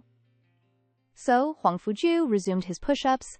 Ganteng, standing beside, wasn't happy at all. The little boy grumbled. Why is mommy bullying Uncle Huang Fu? He then walked over with concern, asking, Uncle Huang Fu, are you okay? How could a man say he wasn't okay? I'm fine, Huang Fuju confidently said. Even with you on my back, it's no problem. Hearing this, Ganteng looked at his mother with hopeful eyes. Gan Yuan hesitated for a moment and then agreed. Ganteng sat on Huang Fuju's back, feeling incredibly happy. Watching his body move rhythmically up and down, Ganteng couldn't help but exclaim, my dad is so strong. Huang Fuju had been secretly investigating Gan Yuan and her son for days, but the situation remained unchanged. This made him suspect that she was definitely not an ordinary woman. What had she been through? But life went on. The company's press conference still had to proceed as normal. At the banquet, he prepared everything carefully for Gan Yuan. While everyone was praising Ganteng for having the same temperament as Huang Fuju, the hall suddenly went dark. Gan Yuan panicked, calling out Ganteng's name, but the surroundings remained deathly silent, without a response. Gan Yuan's heart leaped into her throat as a cheerful birthday song began to play. Following the music, Ganteng appeared before her, holding a birthday cake. Mommy, happy birthday, I wish you youth, health, and happiness. Gan Yuan was immediately moved to tears, repeatedly saying, thank you. At this moment, Ganteng pointed his little hand into the distance. Mommy, you also have to thank Uncle Huang Fu, he's playing the music. Huang Fuju slightly turned his head to look at Gan Yuan affectionately. The moment their eyes met, Gan Yuan's heart pounded. This must be the taste of love. But 3 seconds later, she showed blatant disgust. This guy's too much. Showing off his physique yesterday and showing off again today. Ganteng, standing beside her, urged Gan Yuan to make a wish, and like all mothers in the world, she didn't wish for herself, but only for her beloved son. I hope Ganteng grows up healthy, no matter how much I have to suffer. Unconsciously, Huang Fuju slowly approached and hugged her tightly. The two children attacked from both sides, immersing Gan Yuan in this happiness and romance. She let Huang Fuju lead her, sticking close to him as they cut the cake together. At this moment, Ganteng also didn't forget to support Huang Fuju. Mommy, the cake was also prepared by Uncle Huang Fu. Hearing this, Gan Yuan laughed inwardly. Then the first bite should be fed to Uncle Huang Fu, because she knew Huang Fuju didn't like sweets. Seeing Gan Yuan offering a piece of cake, Huang Fuju felt extremely pained inside, but still slowly accepted it. Gan Yuan felt the simple happiness she had longed for, but through this happiness, she could only see Huang Fuju falling into danger, even losing his life. Gan Yuan reminded herself not to get too deeply involved with him anymore. She had to make him unable to bear her and then give up, so she took the piece of cake in the plate and smeared it forcefully on Huang Fuju's face. With his extreme mysophobia, he definitely wouldn't be able to stand it. Gan Yuan waited for the storm to erupt, and everyone else shouted in alarm at the sight, but Huang Fuju calmly wiped the cream off his face and put it in his mouth to taste, then even didn't forget to share his tasting experience. At this moment, Gan Yuan was truly surprised. She thought, did I torture him too hard yesterday, that he short-circuited? But the matter didn't end there. Huang Fuju pulled Gan Yuan over, scolding her for being so naughty even as a mother. With that, he smeared the remaining cake on her face and gave her a loving kiss. Afterwards, he flashed a triumphant smile, muttering, I can pamper you, indulge you, but only within the limits I can tolerate. Huang Fuju constantly breaks his limits for this woman. This must be the power of love. But immediately after, Huang Fuju couldn't be happy anymore. His humble love was told by her to another man as a joke. Even Ganteng, standing next to him, could smell his sour mood. He hurriedly stepped forward to comfort him. I told you that mommy likes soft, not hard. You have to act cute and coquettish. Huang Fuju understood, and Gang Chao wiped Ganteng's face. Ganteng asked, is the birthday present ready yet? Huang Fuju said confidently, of course, it's also one of a kind in the world. It's a dress that I designed, patterned, and tailored myself. Ganteng was extremely surprised. The little boy didn't forget to remind, then you have to love mommy very much. I will help you. Just at this moment, Gan Yuan's urging voice sounded again. Ganteng had an idea. Mommy, just now Uncle Huang Fu said he would take us to eat sushi. Gan Yuan intended to refuse, but before she could say anything, Huang Fuju had already asked William to book a table, truly lightning fast. Then he picked up Ganteng and left, ignoring Gan Yuan's shouts from behind. Could this be a father and son's concerted effort to move mountains and drain seas? Just as Gan Yuan was about to explode, a familiar male voice rang out. Xiao Yuan, Xiao Tang, I've been looking for you too. He went straight towards Gan Yuan, constantly chatting about everyday things with her. Huang Fuju immediately became alert, pulling Gan Yuan into his arms and stating bluntly, What concerns my Yuan is none of your business, Chow. A murderous glint flashed in his eyes, wanting nothing more than to tear this man to shreds and grill him with chili salt. But Chow Liang wasn't one to back down easily. Ignoring Huang Fuju completely, he smiled brightly and continued talking to Gan Yuan. Gan Yuan, quick-witted as she was, wanted to use this opportunity to provoke Huang Fuju. So she proactively invited Qiao Liang to dinner. Unsurprisingly, Huang Fuju's expression instantly changed. He darkened his face. Absolutely not. This is our family dinner. Then he disregarded everything and pulled Gan Yuan away. But indeed, the power of love is truly great. Qiao Liang turned into some kind of superglue, stubbornly following the two. He even took William's driver's seat. He's truly willing to be a slave for love. William was helpless, but Huang Fuju didn't panic at all, simply beckoning with his finger. William understood immediately. The two talked outside the car for a moment, then Huang Fuju cheerfully got into the car. He even playfully teased, "Aren't you busy preparing for your wedding with Miss Chu, Mr. Qiao?" Qiao Liang was well aware of his tricks. He must be trying to expose him in front of Gan Yuan, he quickly retorted, saying, "It's just my parents' arrangement. I'm not interested at all. But I still have to congratulate Duke Huangfu on your successful political marriage with the Juice heiress." The two kept exposing each other in front of Gan Yuan, oblivious to the fact that she didn't care at all. While the two were busy flapping their gums, they arrived at the restaurant. Qiao Liang gallantly opened the car door for Gan Yuan, much to the displeasure of the blockhead Huang Fuju, who pulled out a $100 bill and slapped it onto Qiao Liang's chest. The three were dumbfounded by Huang Fuju's antics. Even Gan Tang, who was only 5 years old, had to say that he was too childish. But Qiao Liang wasn't one to back down so easily. Today, he was determined to make things difficult for Huang Fuju. He followed them inside, and the four sat facing each other, the atmosphere becoming extremely awkward. Just then, the door was kicked open, and an angry girl stormed in. "Qiao Liang, you scumbag!" Seeing Qiao Liang shamelessly following them, Huang Fuju had no choice but to resort to drastic measures. He called Chu Xinqing, Qiao Liang's fiancée. Seeing Qiao Liang flustered and discomfited, Huang Fuju secretly rejoiced, a triumphant smile on his face. Outwardly, he still pretended to be polite, inviting her to join them for dinner, looking extremely eager. After that, Chu Xinqing began to force him to display their affection, constantly spouting cheesy lines. Even things inappropriate for children were told right at the table, just to assert her ownership over Qiao Liang in front of Gan Yuan. Little did she know it was all for naught, and Gan Yuan didn't care at all. However, her actions were too grating. While Qiao Liang and Chu Xinqing were all over each other, she suddenly looked at Gan Tang beside her, and a thought flashed through her mind. Gan Tang would become a useful weapon. "Oh, is this adorable child Miss Gan's? A Liang? A Liang? Should we have one too?" Qiao Liang was driven mad by this crazy woman. He hastily explained that it was just an engagement. But before Qiao Liang could finish, Chu Xinqing preempted him, clapping her small hands incessantly, saying, "Anyway, we're just one piece of paper away from getting married." Qiao Liang bristled instantly. This statement was too ambiguous. Clearly, they were just in a normal male-female relationship. Now that she said it like that, his image in Gan Yuan's heart had vanished into thin air, so he dragged Chu Xinqing away. After the chaos, although the warm dinner of a family of 3 turned into Qiao Liang's joke, it didn't affect Gan Yuan and Huang Fuju's mood at all. On the contrary, it helped him as if a thorn had been removed from his eye. Next up will be 100 paths to win back his ex-wife. Before leaving, he hurriedly kissed Gan Yuan, making her face flush. Gan Yuan was about to go crazy because of this man. What refined and elegant, handsome man.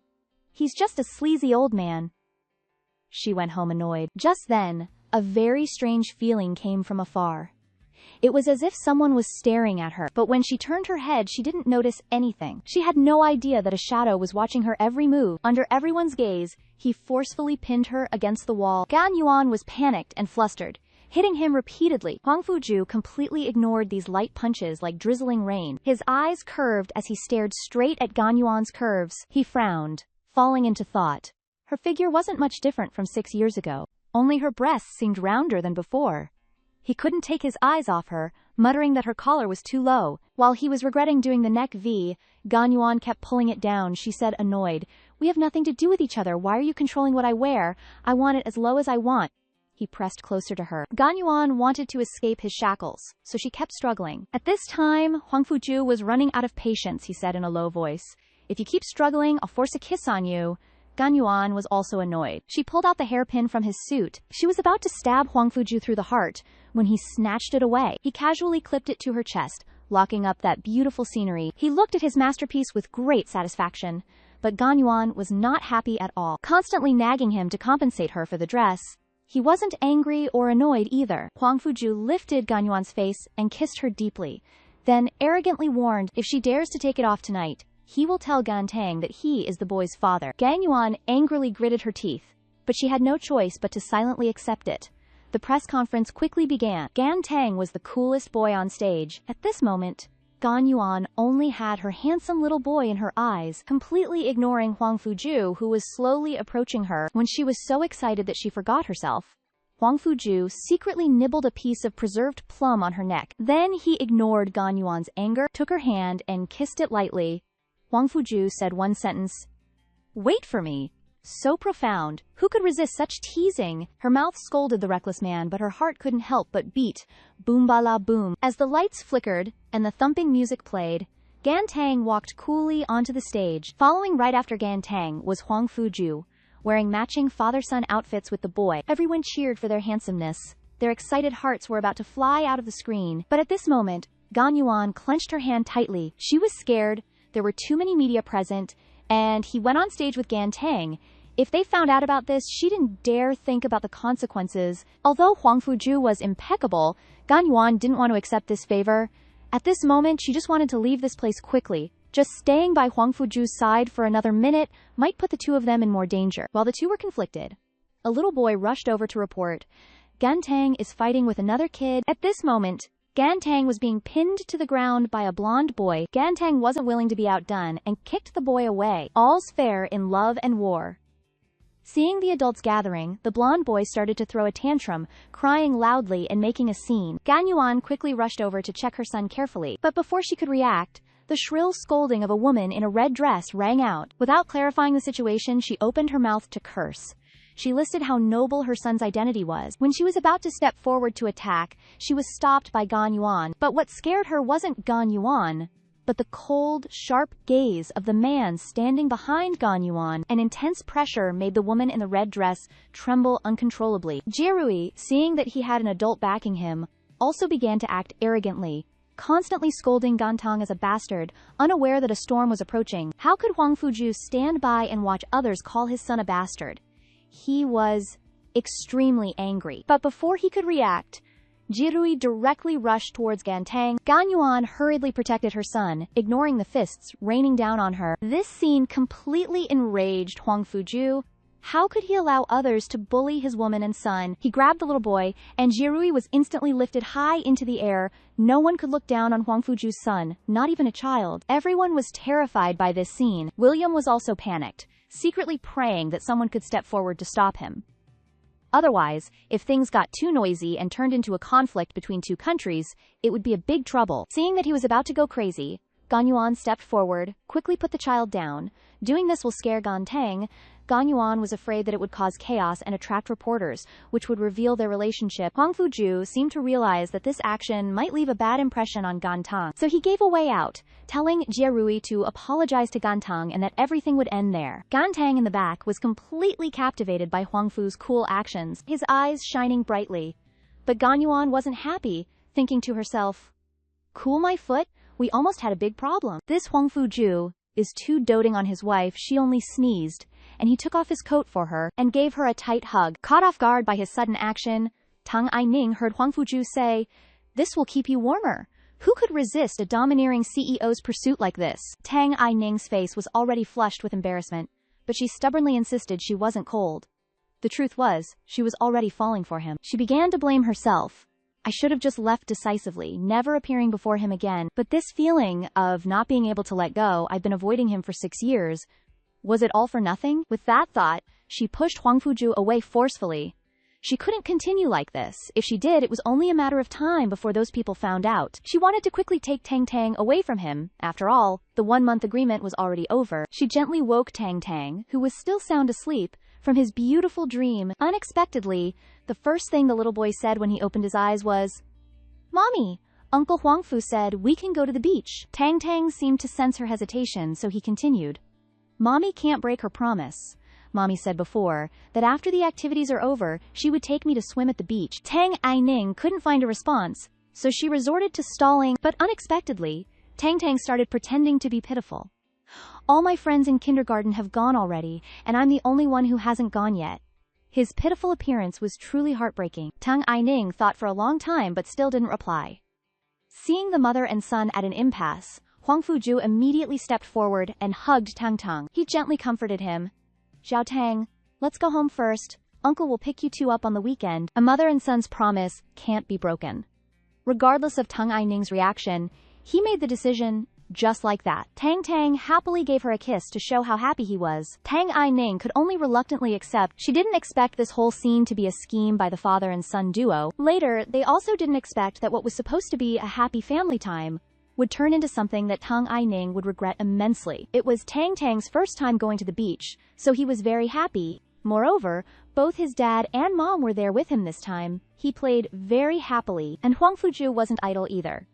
He would occasionally tease his precious darling, causing Tang Aining to blush with embarrassment, silently denying in her heart just what kind of enchanting being is this man. After so many years, his body is still so perfect. Seeing Tang Aining blush all the way to her neck, Huang Fuju secretly chuckled. She's embarrassed. She still has me in her heart. He kept asking Tang Aining to stay at the hotel tonight, but the result was, of course, a flat rejection from Tang Aining. Huang Fuju was helpless, so he switched to Tang Tang. The two of them were having so much fun playing together. Watching the father and son play so intimately caused Tang Aining to space out. Perhaps I've really been overthinking things. After all, it's been so long, that person probably forgot everything by now, right? Why torture myself over someone else's mistake? Then she saw a beautiful girl approach Huang Fuju and start a conversation. She felt a little jealous in her heart. Along with the sour smell of vinegar filling the air, a ball came flying straight towards Tang Tang from who knows where. Tang Aining hurriedly ran over, but at this moment, Huang Fuju had already pounced to hug Tang Tang, protecting him in his arms. Then two young people ran over, hurriedly apologizing for the ball earlier. At the same time, they also expressed their desire to make amends, so they gifted Tang Tang a present as an apology. Then, the person raised a dagger that appeared out of nowhere. The scene changed too quickly. Huang Fuju quickly embraced Gantang, and fresh blood flowed out incessantly. Seeing this, Gan Yuan rushed forward to stand in front of the two of them. She didn't expect the scene she wanted to avoid the most to still happen. She started blaming herself. I shouldn't have let my guard down. I shouldn't have agreed to Huang Fuju's request. The bodyguards also rushed over at this time, and the two people had no choice but to flee quickly. Looking at the mother and son who were frightened, Huang Fuju felt heartache and anger. He couldn't bear someone wanting to harm his precious darling, so he immediately ordered a thorough investigation. But Gan Yuan didn't cooperate. She just wanted to get away from Huang Fuju as soon as possible. No one knew better than her that the person had already appeared. Because of the dangerous encounter on the beach last time, Gan Yuan strongly demanded to go home immediately. Huang Fuju knew that danger still lurked before everything was investigated. But for Gan Yuan and his son to feel safe, he agreed to let them go home. If you don't want to stay, then I will go home with you. Looking at Gan Yuan's tense appearance, Huang Fuju seemed to realize something. Soon after, the three of them left the hotel under the protection of the bodyguards. Gan Yuan held Gantang tightly. She was afraid that something would happen if she let go. Even though her arm ached to the point of muscle strain, Huang Fuju noticed all of this. He took Gantang from Gan Yuan's arms and walked straight ahead. Gan Yuan was about to say something, but a strange voice rang in her ear. She turned her head and saw a group of people playing around. A bad feeling suddenly arose in her heart. Seeing Gantang and Huang Fuju reaching the car, she worried incessantly. Her heart beat faster and faster, and she couldn't help but rush over there. Then a loud explosion rang out. She was protected by the bodyguard under her body. A fire burst out right in front of her eyes. Bodyguards lay trembling everywhere. Gan Yuan's mind was blank at this moment, and her body trembled non-stop. She ran quickly to Gantang's side. At the moment she saw Gantang, her heart shattered. She was even more terrified when she touched the fresh blood. Tears streamed endlessly from her sorrowful eyes. Just then, Gantang opened his eyes, and the boy said to her in a weak voice, "Mommy, Daddy saved me." Only then did Gan Yuan see Huang Fuju covered in blood, unconscious. Gan Yuan was truly scared. At this moment, she was afraid of losing the man she loved. After the doctors tried their best to save him, Huang Fuju was finally out of mortal danger. But because the debris from the explosion had damaged his lungs, it would take half a month to recover. Gantang sat properly in front of the bed, looking at Uncle Huang Fu, who was still unconscious, saying, I will wait here for Uncle Huangfu to wake up. The cruel scene from before flashed in Gan Yuan's mind again. Why am I so selfish? He said he would protect me and my daughter, and he did. I can't be selfish and risk Huangfu and Gantang's safety just to be happy. As long as I'm with Huangfu, those people will never let us go. Thinking of this, Gan Yuan had no choice but to force herself to give up. As she prepared to take Gantang away, her hand was gripped tightly. He used his still injured body to force Gan Yuan to stay and take care of him. In the following days, Gan Yuan took care of Huangfu very carefully. His body gradually recovered, but the knot in her heart remained untied. He questioned Gan Yuan. Who is that person? The one who made you leave without a word 6 years ago? The one who made you run away and not let Gantang recognize me? Who is he? Gan Yuan panicked. She wanted to avoid it, but was held tightly by Huangfu. Seeing Gan Yuan's uneasy expression, Huangfu was also anxious. Do they want to harm Xiao Tang? Being asked like that, the last line of defense in Gan Yuan's heart collapsed instantly. While struggling with him, she blurted out everything. That person is a madman. As long as I'm with you, he will not only harm Xiao Tang but also you. This answer was clearly the best declaration of love. Huangfu didn't care about the danger or the injuries on his body at this moment. All that remained in his mind were Gan Yuan's words of concern just now. He forcefully pulled Gan Yuan onto the hospital bed, wanting to hold her even tighter. For the first time in 6 years, it felt so real. So she had always loved me. It wasn't just my wishful thinking. He looked at the girl beneath him, declaring his love deeply. I won't let anyone harm you and our daughter, even if I have to risk my life. Gan Yuan shouted in embarrassment. Huangfu, don't think you can do whatever you want just because you're injured. But Huangfu smiled mischievously.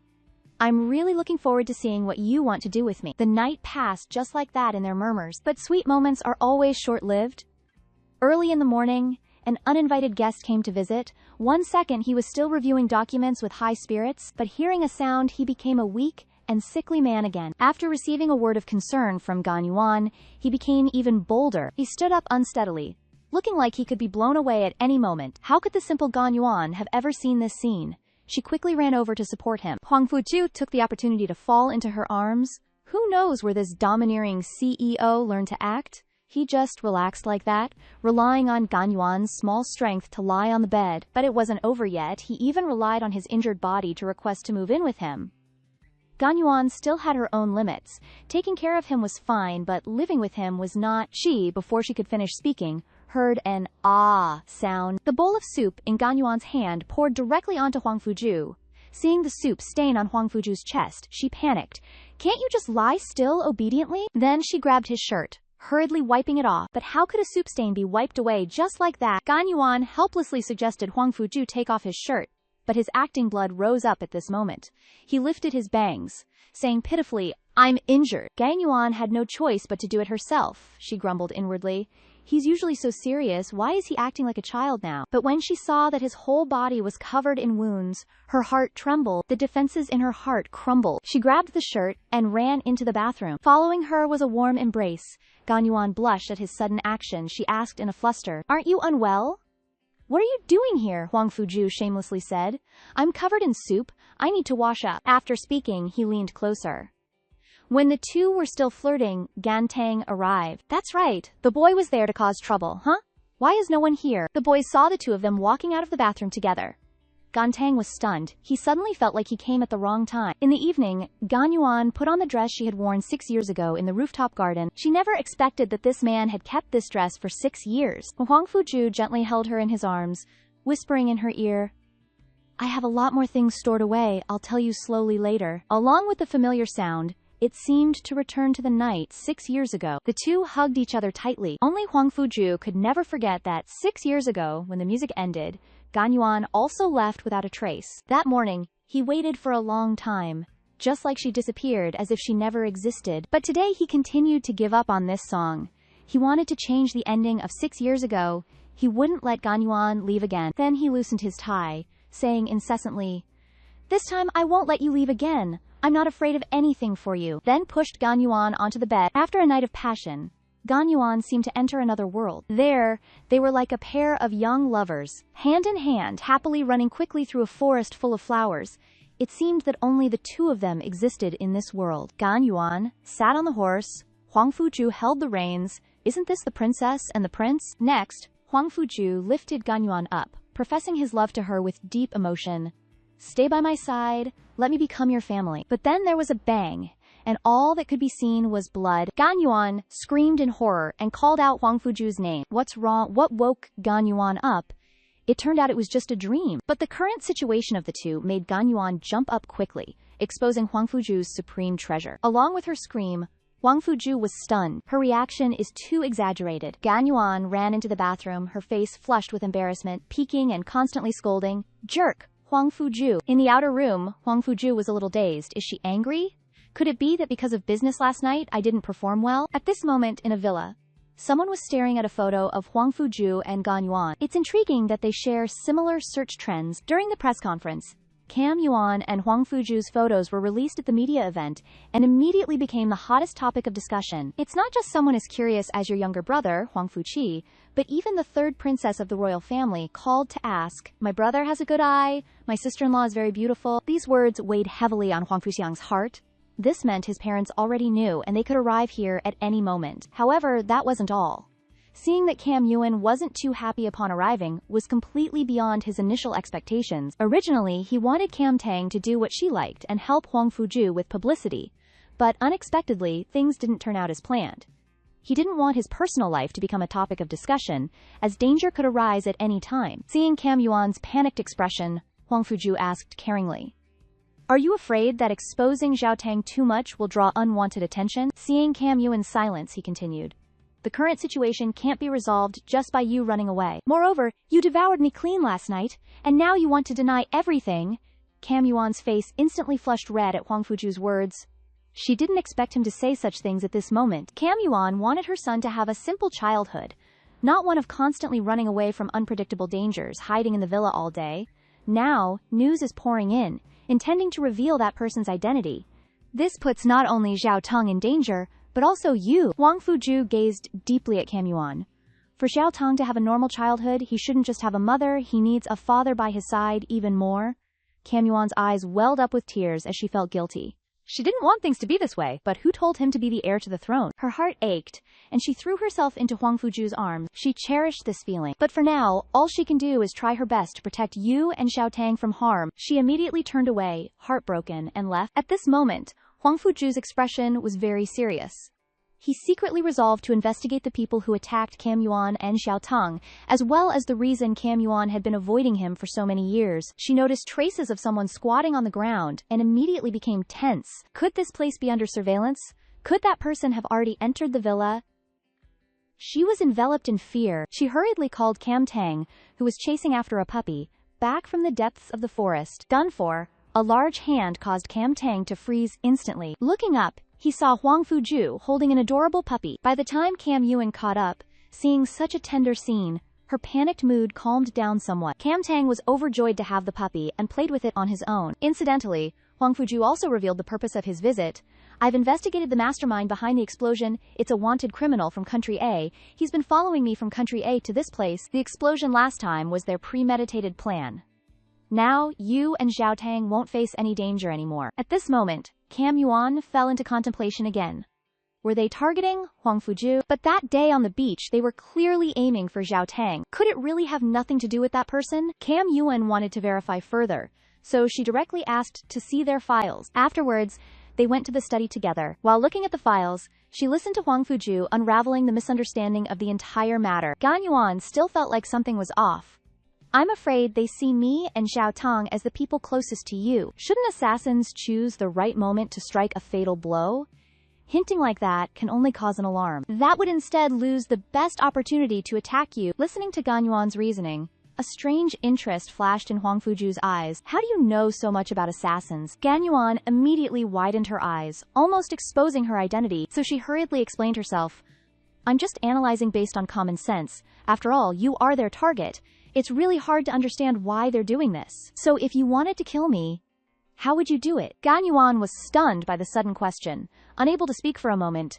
Could it be that he's already noticed something? Just as she was thinking about how to answer, he forcefully pinned her against the wall. Looking at his approaching face, feeling his fingers tightening, Gan Yuan's heart jumped to her throat. What to do?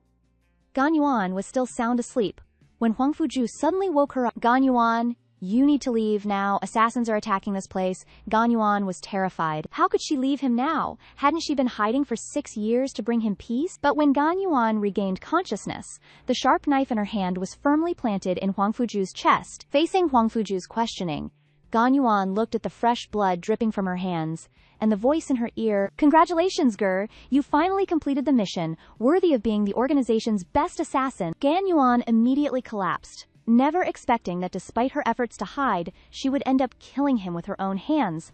Followed by her scream, Gan Yuan woke up from the nightmare, realizing it was all just a dream. The fear in her heart gradually dissipated, but the empty space beside the bed instantly made her extremely panicked. She hurriedly searched for Gan Tang. Just then, the sound of the two of them playing came from outside the window. Don't run, sweetie, don't run." The warm scene before her immediately overwhelmed her with happiness. Hurriedly changing her clothes, she ran downstairs.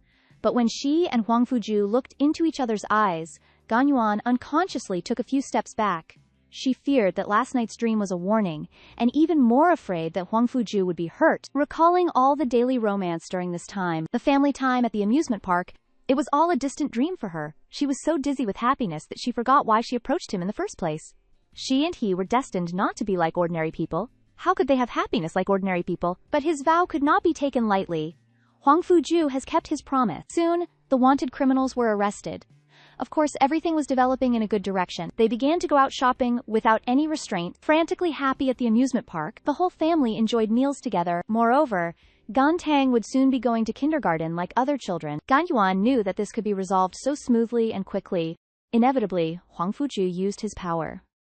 Looking at Gan Tang's happy smile, her heart was filled with comfort. This is how a child should be. However, behind that warm scene, a mysterious man appeared. To win her over, he risked his own life, never expecting that a domineering CEO like him would turn into an incredibly clingy, innocent boy. Taking Gan Yuan and Gan Tang to school together wasn't enough. He also had to personally escort her home. Gan Yuan kindly advised him, "There's no need, I still have to check in at the fitness club. We're not going the same way." Huang Fuke didn't care, stating matter-of-factly, "It's on the way, isn't it? I also want to work out, then take you back to your apartment to get your things before picking up Xiao Tang again." It seemed perfectly reasonable, but Gan Yuan didn't want to indulge him, suggesting different routes. But Huang Fuke insisted it was still on the way. On the way, Gan Yuan was stunned. Did he have nothing to do today? Using on the way as an excuse to follow her? Finally, Gan Yuan had no choice but to compromise helplessly. However, surprises are always very surprising. As soon as they arrived downstairs, Qiao Liang also appeared. Rivals in love are particularly hateful when they meet. After an intense battle of eye, Huang Fuke took the lead and proactively invited Qiao Liang to dinner together. After the last dinner party, Qiao Liang was already scared. It wasn't easy to escape Chu Xinqing's clinginess. Who knows what kind of trick that hypocritical person is up to this time? He hastily declined Huang Fuke's invitation. However, how could Huang Fuke let him off so easily, arranging the time and place himself and pulling Gan Yuan away? At the kindergarten, Gan Tang was overjoyed when her parents came to pick her up after school. However, her mother's flushed face attracted Gan Tang's attention. "Mommy, why is your face so red?" Being asked by this little rascal, the scene from just now replayed in her mind, causing her to secretly complain.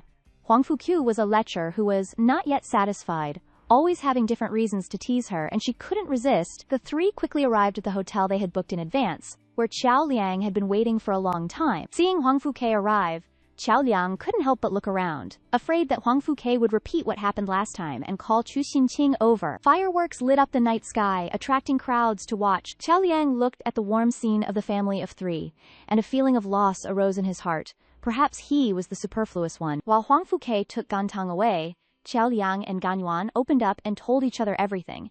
In fact, this was also within Huang Fuke's calculations. He had long realized that Qiao Liang had something to say, deliberately leaving them space so that they could completely put an end to it. At that moment, as expected, Chu Xinqing appeared. "Qiao Liang, you scoundrel." Hearing that, Qiao Liang ran away. The two of them whispered quietly in the distance. "Did Uncle Huang Fu call Auntie Chu?" "Yes, you should thank him for taking care of you and Mommy before." After experiencing countless hardships, the person he loved finally moved in with him. In the evening, he calculated the multiplication table and took advantage of Gan Yuan's arrangement of belongings to eagerly approach her, occasionally touching her, causing Gan Yuan to be absent-minded. Huang Fuque put his arm around her shoulder. Taking the opportunity to use force, Gan Yuan leaned close to him. However, Gan Yuan completely didn't notice his intentions, her whole being immersed in memories. Looking at Gantang's childhood photo, Huang Fuke said softly, "You've had it rough these past few years." Hearing this, Gan Yuan felt a touch of solace. She'd always worried that Huang Fuju would blame her, costing him the chance to be with Gantang as he grew up. Never did she expect that instead of resentment, he would be even more grateful to her. "Gan Yuan, thank you for bringing Gantang into this world and raising him so well." After saying that, he embraced Gan Yuan tightly, murmuring, "Do you regret meeting me?" Memories flashed back to 6 years ago, when they first met at the ski resort. Huang Fuju was deeply captivated by her strength, but at that moment, an avalanche struck. Just then, Gan Yuan was safely protected by Huang Fuju. Separated by the glass of their goggles, they fell in love at first sight. Even now, Gan Yuan has never regretted their encounter. On the contrary, she is even more grateful.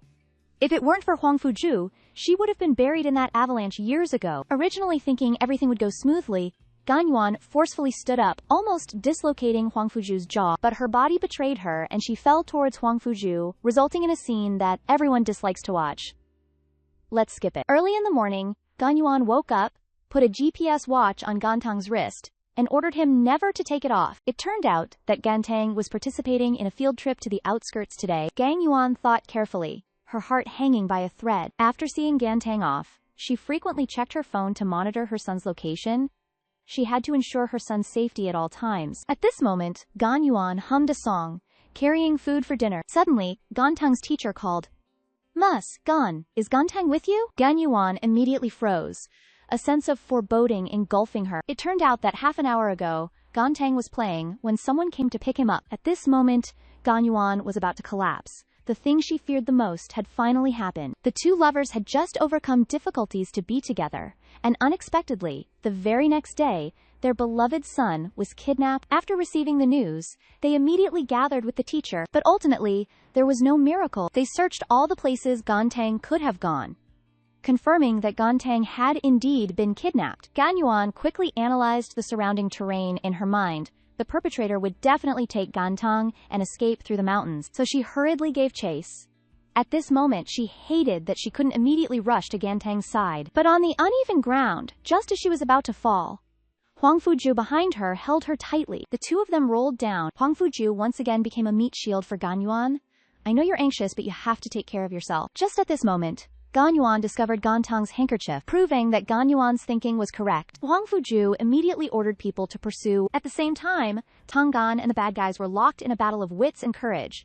Don't let his young age fool you. He possesses the calmness and intelligence of an adult. First, he started by slipping strands of his hair out of the car. He remembered his mother once said, "If you're unfortunately kidnapped by bad people, you must find an opportunity to drop something of yours along the road. That way, Mom can find you." At the same time, he had to calmly match wits with the bad guys. He pretended that his family had so much money that even God couldn't compare. These bad guys really were IQ challenged, actually being tricked by a 5-year-old. After foolishly dreaming of sending Tangan to heaven, they planned to exchange Tangan's clothes for a large sum of money. Along with the rugged mountain road, Tangan also knew that the surroundings were becoming increasingly desolate, and he couldn't help but feel nervous. But just at this moment, the car suddenly stopped, and the trunk door was violently jolted open. While the crooks were checking the car's condition, he secretly crawled out and then ran away frantically. After the crooks chased closely behind, it never rains, but it pours. He ran with all his might but encountered an abyss. With no way to escape ahead, the bad guy revealed a sinister smile. But Tangan was someone who didn't fear danger. "Uncle, don't you want money? I can have my mom give it to you. As much as you want." The bad guy was overjoyed upon hearing this, but he didn't give up the idea of killing the boy.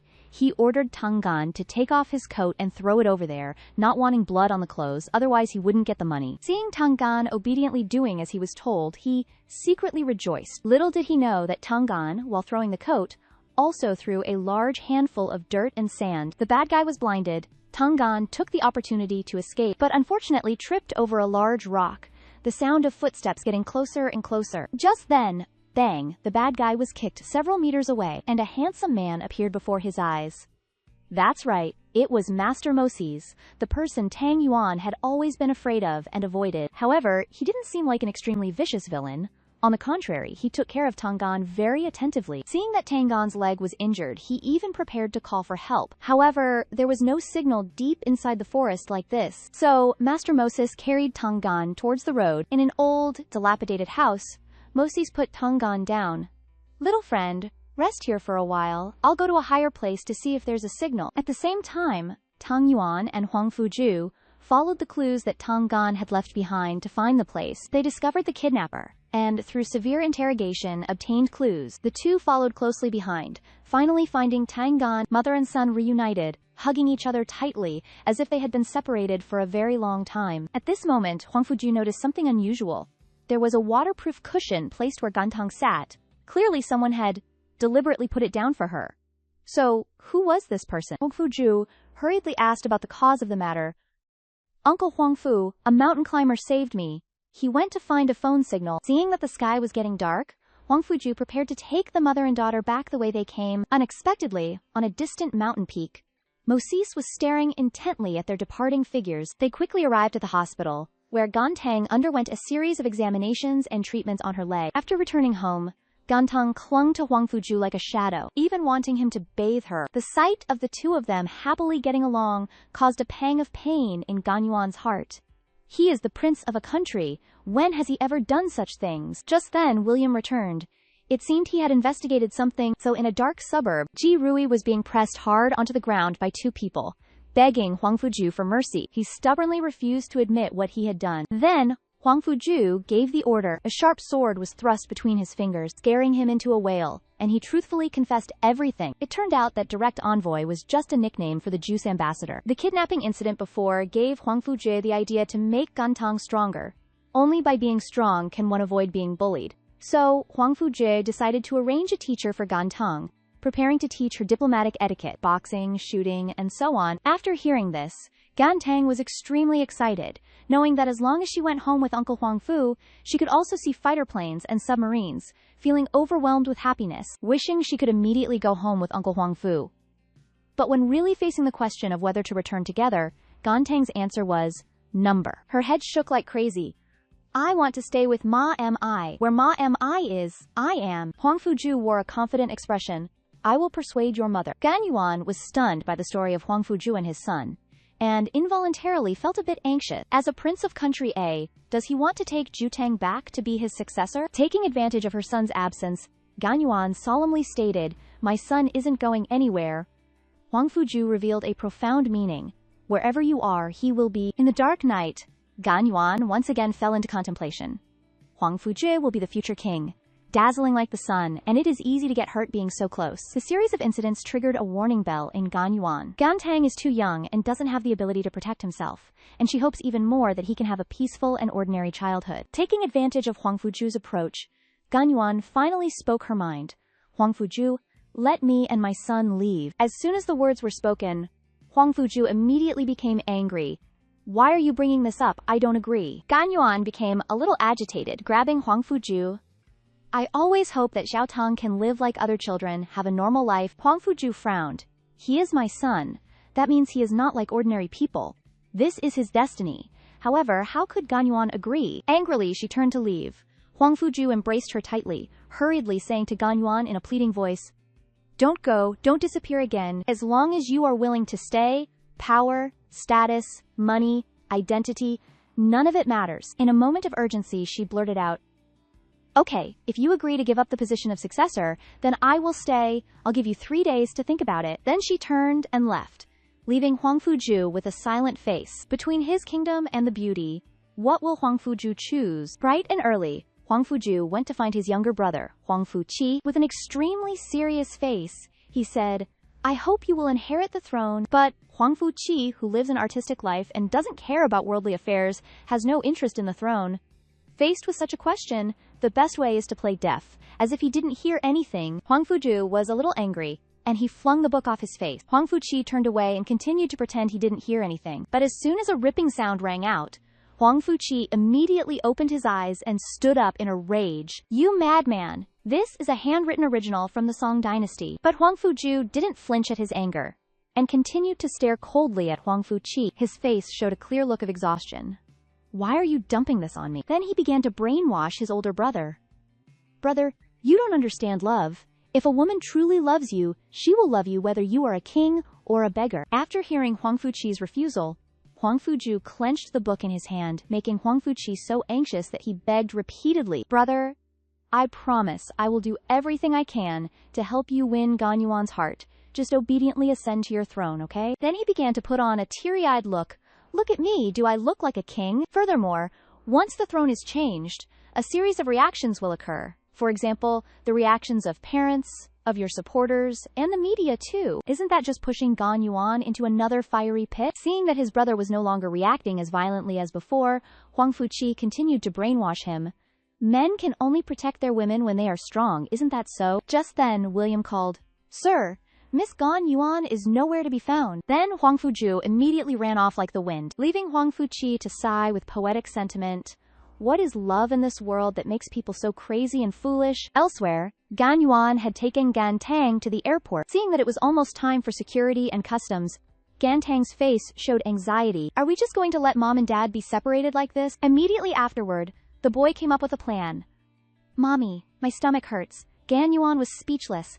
Didn't you just go to the bathroom before we left the house? Although she was still suspicious, she had no choice but to tell him to go. After running into the bathroom, Gan Tang immediately made a phone call. Uncle, we're at the airport with Mom now. This was like giving him a booster shot, making him extremely excited. Doesn't this damned woman know the consequences of leaving me? At the airport, Gan Yuan anxiously waited for Gan Tang to finish in the bathroom, not expecting that she would be betrayed once again by her good son, but just then, she heard a very familiar voice right next to her ear. That's right, it was Mosi's. Her nerves tensed up instantly, and she immediately ran away. But things didn't develop for the better. Seeing them enter the bathroom, oh no, Gan Tang is still in there, what if they meet? But who would have thought that Tang Ie was inside, doing her best to endure the stench, while waiting for her uncle Huang Fu to arrive. Phone suddenly rang, and a hurried voice came from the other end of the line. Son, Mom is going out to buy something, so stay inside and don't come out. Although Tang Ai also found her mother's actions confusing, Zhang Kui was happy to comply with her wishes, since she was stalling for time in here anyway. Seeing Moses leave the restroom, Cam Yuen felt as if half the weight in her heart had been lifted, and then she hurriedly hid. But just as the two were about to pass each other, Moses seemed to sense something.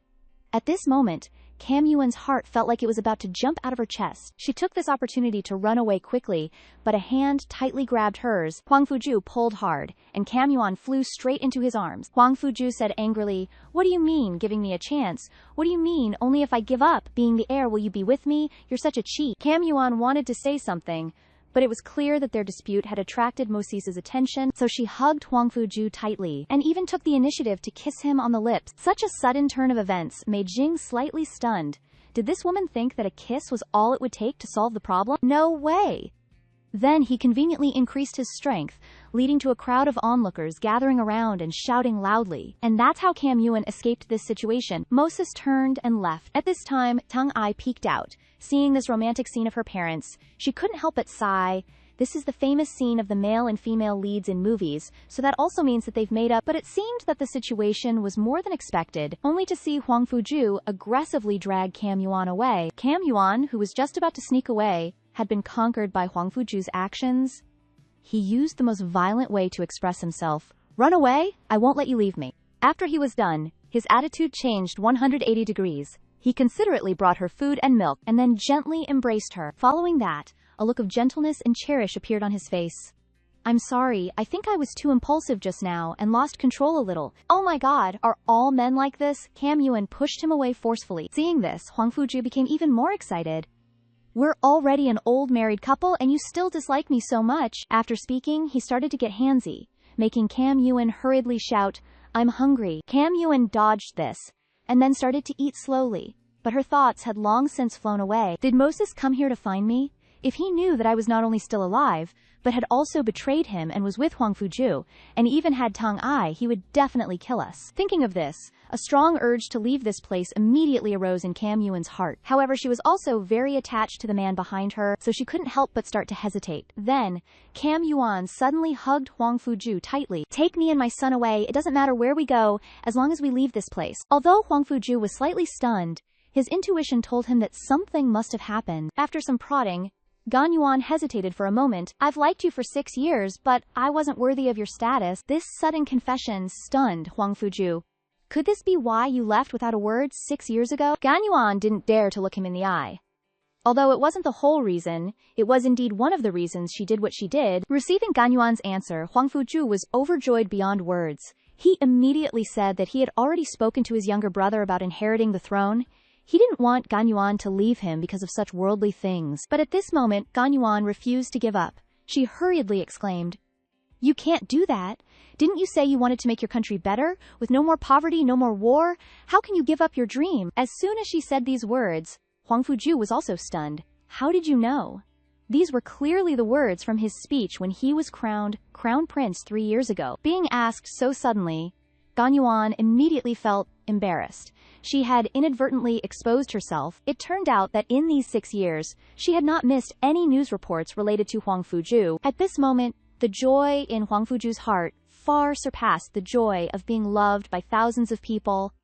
"We're going back home tomorrow. I have to take you and Gantang to meet my parents." While Gan Yuan was taking a shower, a group of men secretly broke into her room, followed by the sound of footsteps. Moses walked into Gan Yuan's room. He looked around. The room was very clean.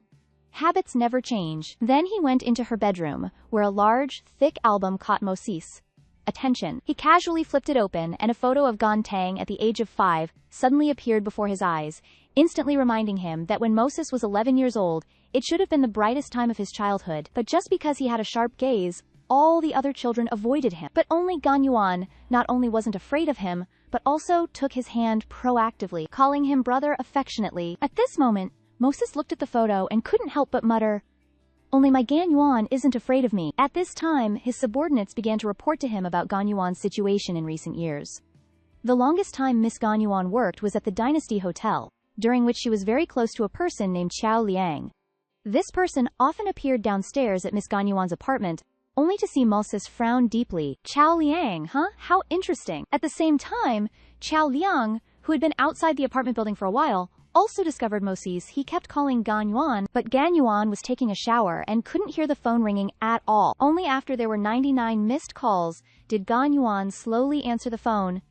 "Qiao Liang, why did you call me so many times?" Hearing her voice, he was extremely excited, and hurriedly recounted the situation here, and even volunteered to follow them to investigate. After listening, Gan Yuan's hair stood on end, and she shouted at Qiao Liang not to act alone, but she only received a beeping sound from the other end of the line. Over here, Qiao Liang had already been tailing them for a long way. He had no idea that he had been discovered a long time ago. As for Moses, he was still calmly looking at Gan Yuan's photos while asking for all of Qiao Liang's information, his hand caressing her photos non-stop. Then he said casually, "If they are friends, then he must know a lot about Gan Yuan." They quickly arrived at a desolate and remote place. It seemed that Qiao Liang also sensed something, was preparing to call Gan Yuan. In the instant the other end of the line picked up, there was a sudden crash. Qiao Liang had fainted in a pool of blood. As Moses stepped forward, he happened to see that the call had been answered. The person on the other end was anxiously calling Qiao Liang's name, but the voice that replied was, "This is Gan Yuan." Inside the room, Moses was slowly observing the movement tracking system, inwardly pleased. "Gan Yuan, I've been waiting so long for you." He then ordered his subordinates to beat Qiao Liang. Qiao Liang had long since collapsed on the ground. It was clear that Moses had no intention of letting him go. "Brother Qiao, if you want to live, I advise you to be honest, and tell me everything about Gan Yuan from the past years." At this moment, Qiao Liang's face was covered in sweat. Who is Gan Yuan? He had already told the truth. But Mokessus thought he was still being stubborn, so another beating ensued. This beating continued until Qiao Liang fainted, after which he ordered his men to lock him up. At this moment, Moses also noticed an anomaly in the tracking signal. It wasn't gradually getting closer, but rather moving further and further away. He immediately became excited. "Looks like Gan Yuan wants to play with us." Little did he know that Gan Yuan had already secretly infiltrated the place long ago. All of a sudden, a flash of light appeared, followed by a thud. A man in black had fainted. Then, she supported Qiao Liang and frantically ran outside. At this moment, Moses in the room was watching the backs of the two people leaving. Then he looked at the tracking device attached to the pig's back and couldn't help but sigh. "My Gan Yuan is as clever as ever." In the forest, Qiao Liang, with the help of Gan Yuan, took difficult steps. Qiao Liang stared at the woman in front of him. She looked like someone he had never known before, completely unfamiliar. Needless to say, Gan Yuan knew a madman like that. Even so, under his torture, he hadn't uttered a single word. Facing Chao Liang now, in Gan Yuan's heart and eyes, she only felt guilt and gratitude. Just at this moment, gunshots rang out from afar. The people behind were in a hurry. Gan Yuan immediately shielded Chao Liang behind her back. Before they could react, that familiar face appeared before their eyes. Don't hurt Gan Yuan. It seemed that the two of them had nowhere else to run. A screech of tires was heard. Get in the car. Chu Xinqing's face appeared before the two. Seeing this situation, Gan Yuan pushed Chao Liang into the car, instructing, "Take him away quickly." Su Xinqing didn't understand. Aren't you leaving? Gan Yuan coldly turned around and said, "If I get in the car, neither of you will escape." At this moment, Moses was staring at Gan Yuan with gentle eyes. 2,460 days. Miss, you've been gone for too long, Gan Yuan. This man's love is so crazy, with such possessiveness and desire for control, that he doesn't allow any friends near Gan Yuan. In his eyes, no one is worthy of his Gan Yuan. Moses was looking at Gan Yuan affectionately, and he leisurely raised her chin. This action is so easy to make people fall for him. Suddenly, swoosh, a sharp dagger slashed across Moses's neck. In an instant, fresh blood gushed out, and the bodyguards were so panicked that their faces twisted. But Moses wasn't angry at all. The corner of his mouth curled up and he stretched out his hand, refusing to back down. Gan Yuan wanted to escape from Moses, so she tried her best to eliminate the bodyguards, but in the end, she couldn't fight against so many people alone, and felt that the probability of her breaking through the encirclement was very low, so she pretended to admit defeat. She immediately agreed to go with them. Seeing that she was about to leave the forest, Gan Yuan became anxious. If she was really led away by them, it would be even more difficult to escape then. She didn't want to break her promise to Huang Fuju again. At the same time, Huang Fuju was frowning tightly. He looked at the letter that Gan Yuan left behind. "I'm going to take care of some personal matters. You and Gan Tang go to the airport first. I won't be late."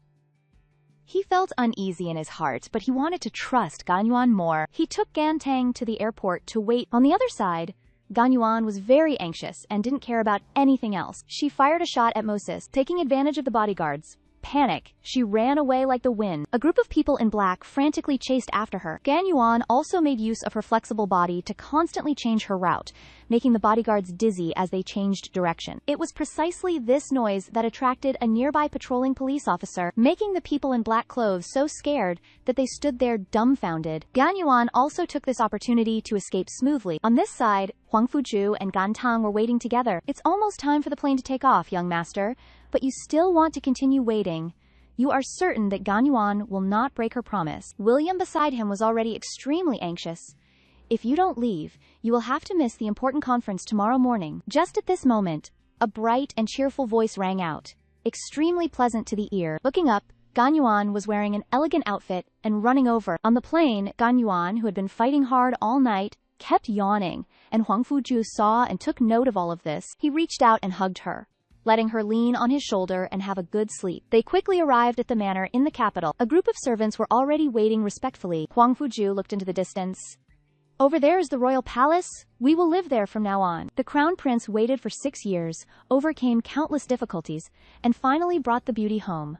Originally intending to return to the country quietly, without announcing it to the outside world as Gan Yuan requested, who would have thought that as soon as he returned to the country, a call came from the royal palace. Huang Fuju reluctantly settled the mother and son down, then turned and left. At this moment, Tang Aining fell into deep thought. She was originally an ordinary person, never having aspired to a life like this, but perhaps this was the best way to escape Moses and protect her 3 children for now. Just then, the butler approached with a smile. "Allow me to introduce 2 lovely and virtuous ladies." It turned out that these were the tutors Huang Fuju had hired. It wasn't just these 2. There were many others, including teachers for foreign languages, literature, horseback riding, and wrestling for Tang Tang. Hearing this, Tang Tang broke out in a cold sweat. This guy's efficiency is really high. Does he want to cultivate Tang Tang like a future king? She helplessly recalled Huang Fuju's polite smile. At the same time, Huang Fuju entered the palace with a restless and uneasy heart.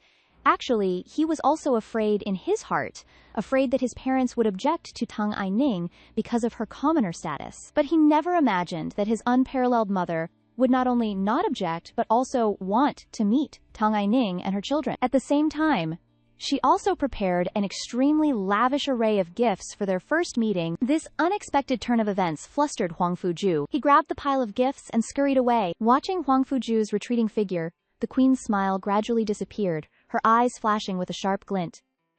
Just what kind of person is this Tang Ai-ning, that even I can't bestow an identity on her? In a manor in the suburbs, Huang Fuju's sudden appearance startled Tang Ai-ning. Huang Fuju said nothing. Pulling her to the main hall, he excitedly showed her the gifts he had brought back. These are the gifts my mother gave to you and Tang Tang. At this moment, she was slightly stunned, but after snapping out of it, Tang Ai-ning was no longer happy. Didn't you promise me that we wouldn't go public? Seeing that she was angrily preparing to return to the set immediately, Huang Fuju immediately embraced her tightly.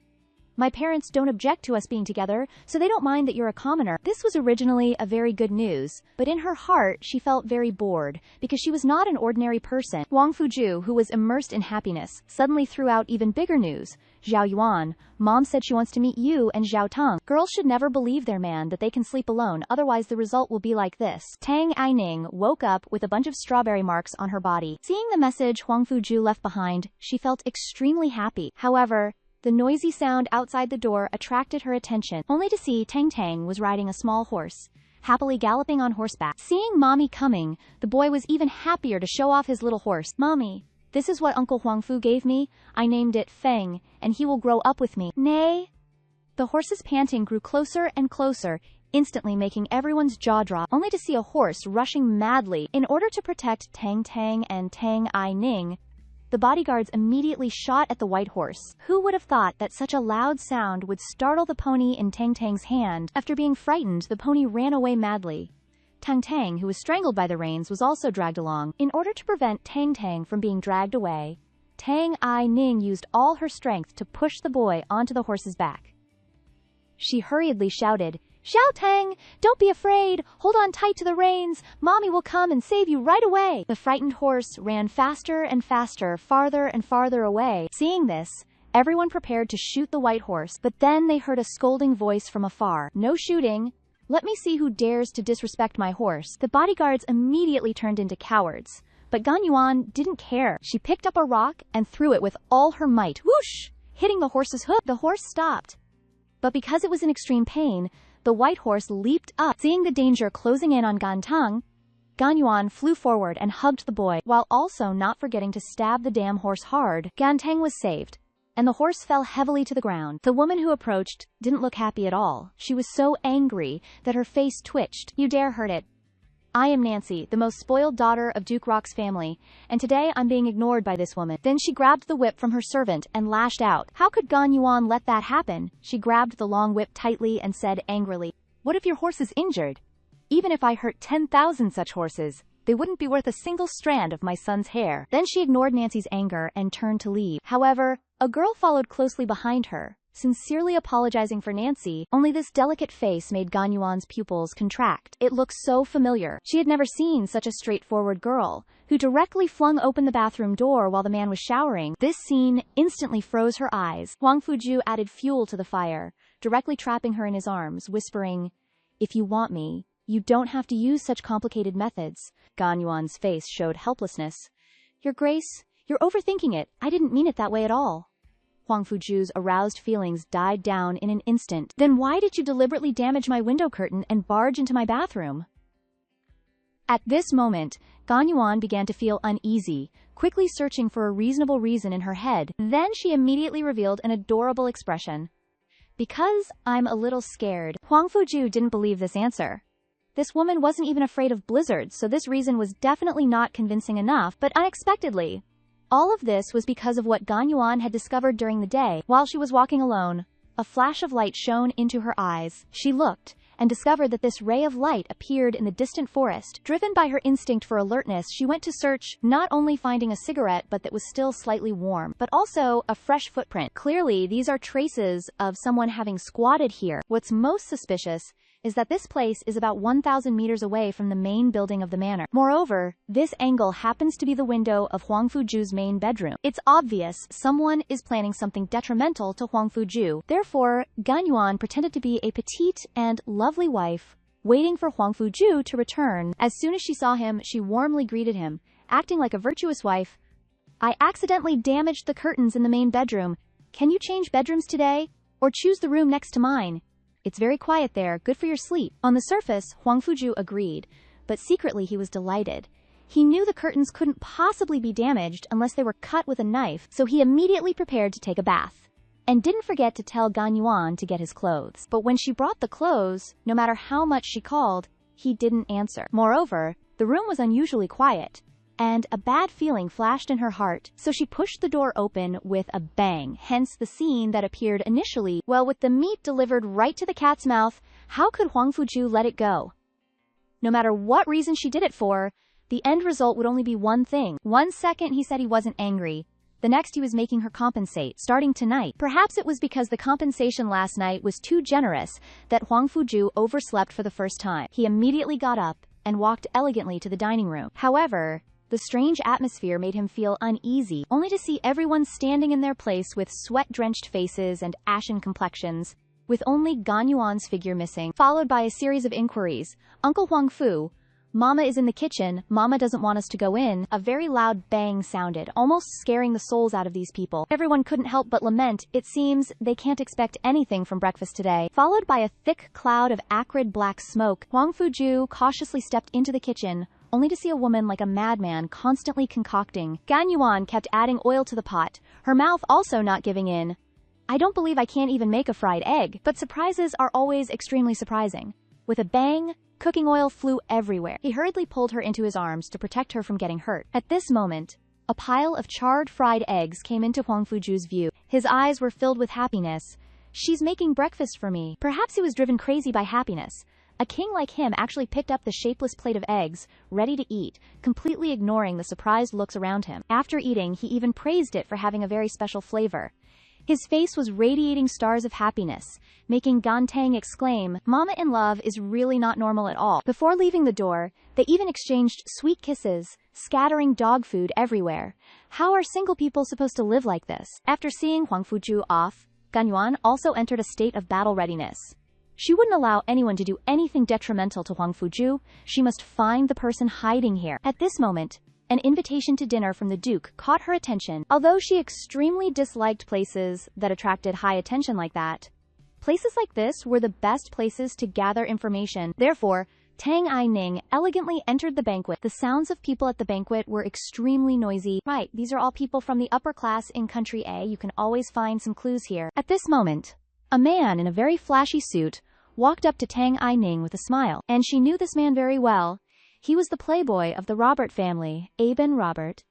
She risked coming to this banquet to investigate who was always threatening Huang Fuju. Since this playboy has taken the initiative to come to her, she might as well probe him first. Tang Ai-ning gave a bewitching smile, carefully leading the topic to the royal family. But Aben misunderstood that she wanted to meet someone from the royal family. He volunteered he could take Tang Ai-ning to a royal banquet in a few days as his female companion. Hearing this, she pretended to be surprised. Really? But I heard it's not very safe in the palace. Rumored that the prince was even attacked. However, Aben put on an I know everything expression, as if he had just heard some big drama. This proves that he knows nothing about Huang Fuju being attacked. Just as she wanted to switch to another target to continue probing, a piercing voice came. Mr. Aben, you'd better stay away from this woman. She could stab you in the leg with a dagger at any time. Tang Ai-ning looked towards the source of the voice, and it turned out to be that arrogant and domineering young lady, Nanny, who hated Tang Ai-ning to the bone just because she injured her pet horse yesterday. As soon as she faced Tang Ai-ning, she began to spew out a barrage of mockery and provocation. Tang Ai-ning only replied coldly, even though you clearly hate me so much that you want to kill me, you don't dare to do anything, do you? Then, ignoring her anger, she walked to her next target. Then, in the reception room, Tang Ai-ning heard a familiar voice again, right? It was Moses. She quickly hid and thought, what is he doing here? Could he be here for me? But given the situation in country A, and with his personality, I'm afraid his purpose isn't that simple. Seeing Moses preparing to leave, a damn voice came from afar. Nancy, have you seen Tang Ai-ning anywhere? Moses stopped immediately, while Aben, unaware of what was happening, kept babbling about Tang Ai-ning. Halfway through, he was suddenly lifted into the air. Where is Tang Ai-ning? At this moment, Aben was so scared that his soul had flown away. To Moses's question, he confessed everything he knew. After learning that Tang Ai-ning was also at the party, he ordered his men to find her at all costs. The Duke kindly reminded that Tang I-ning was the crown prince's person, but Moses gave a disdainful smile. A cold glint flashed in his eyes, full of determination. "Find her for me." The subordinates began to search, and Tang I-ning was running for her life. She knew very well that no matter why Moses came to Country A, she couldn't let him catch her. However, the slender figure in the darkness was finally discovered by Moses. At the critical moment, Tang I-ning rushed into the car first. A few steps away from the car was Moses, with a thoughtful expression. At this moment, Tian Shui-ying stepped forward. This seemingly harmless woman was not as kind as she appeared. She saw Moses's intentions, so she proactively asked, "Mister?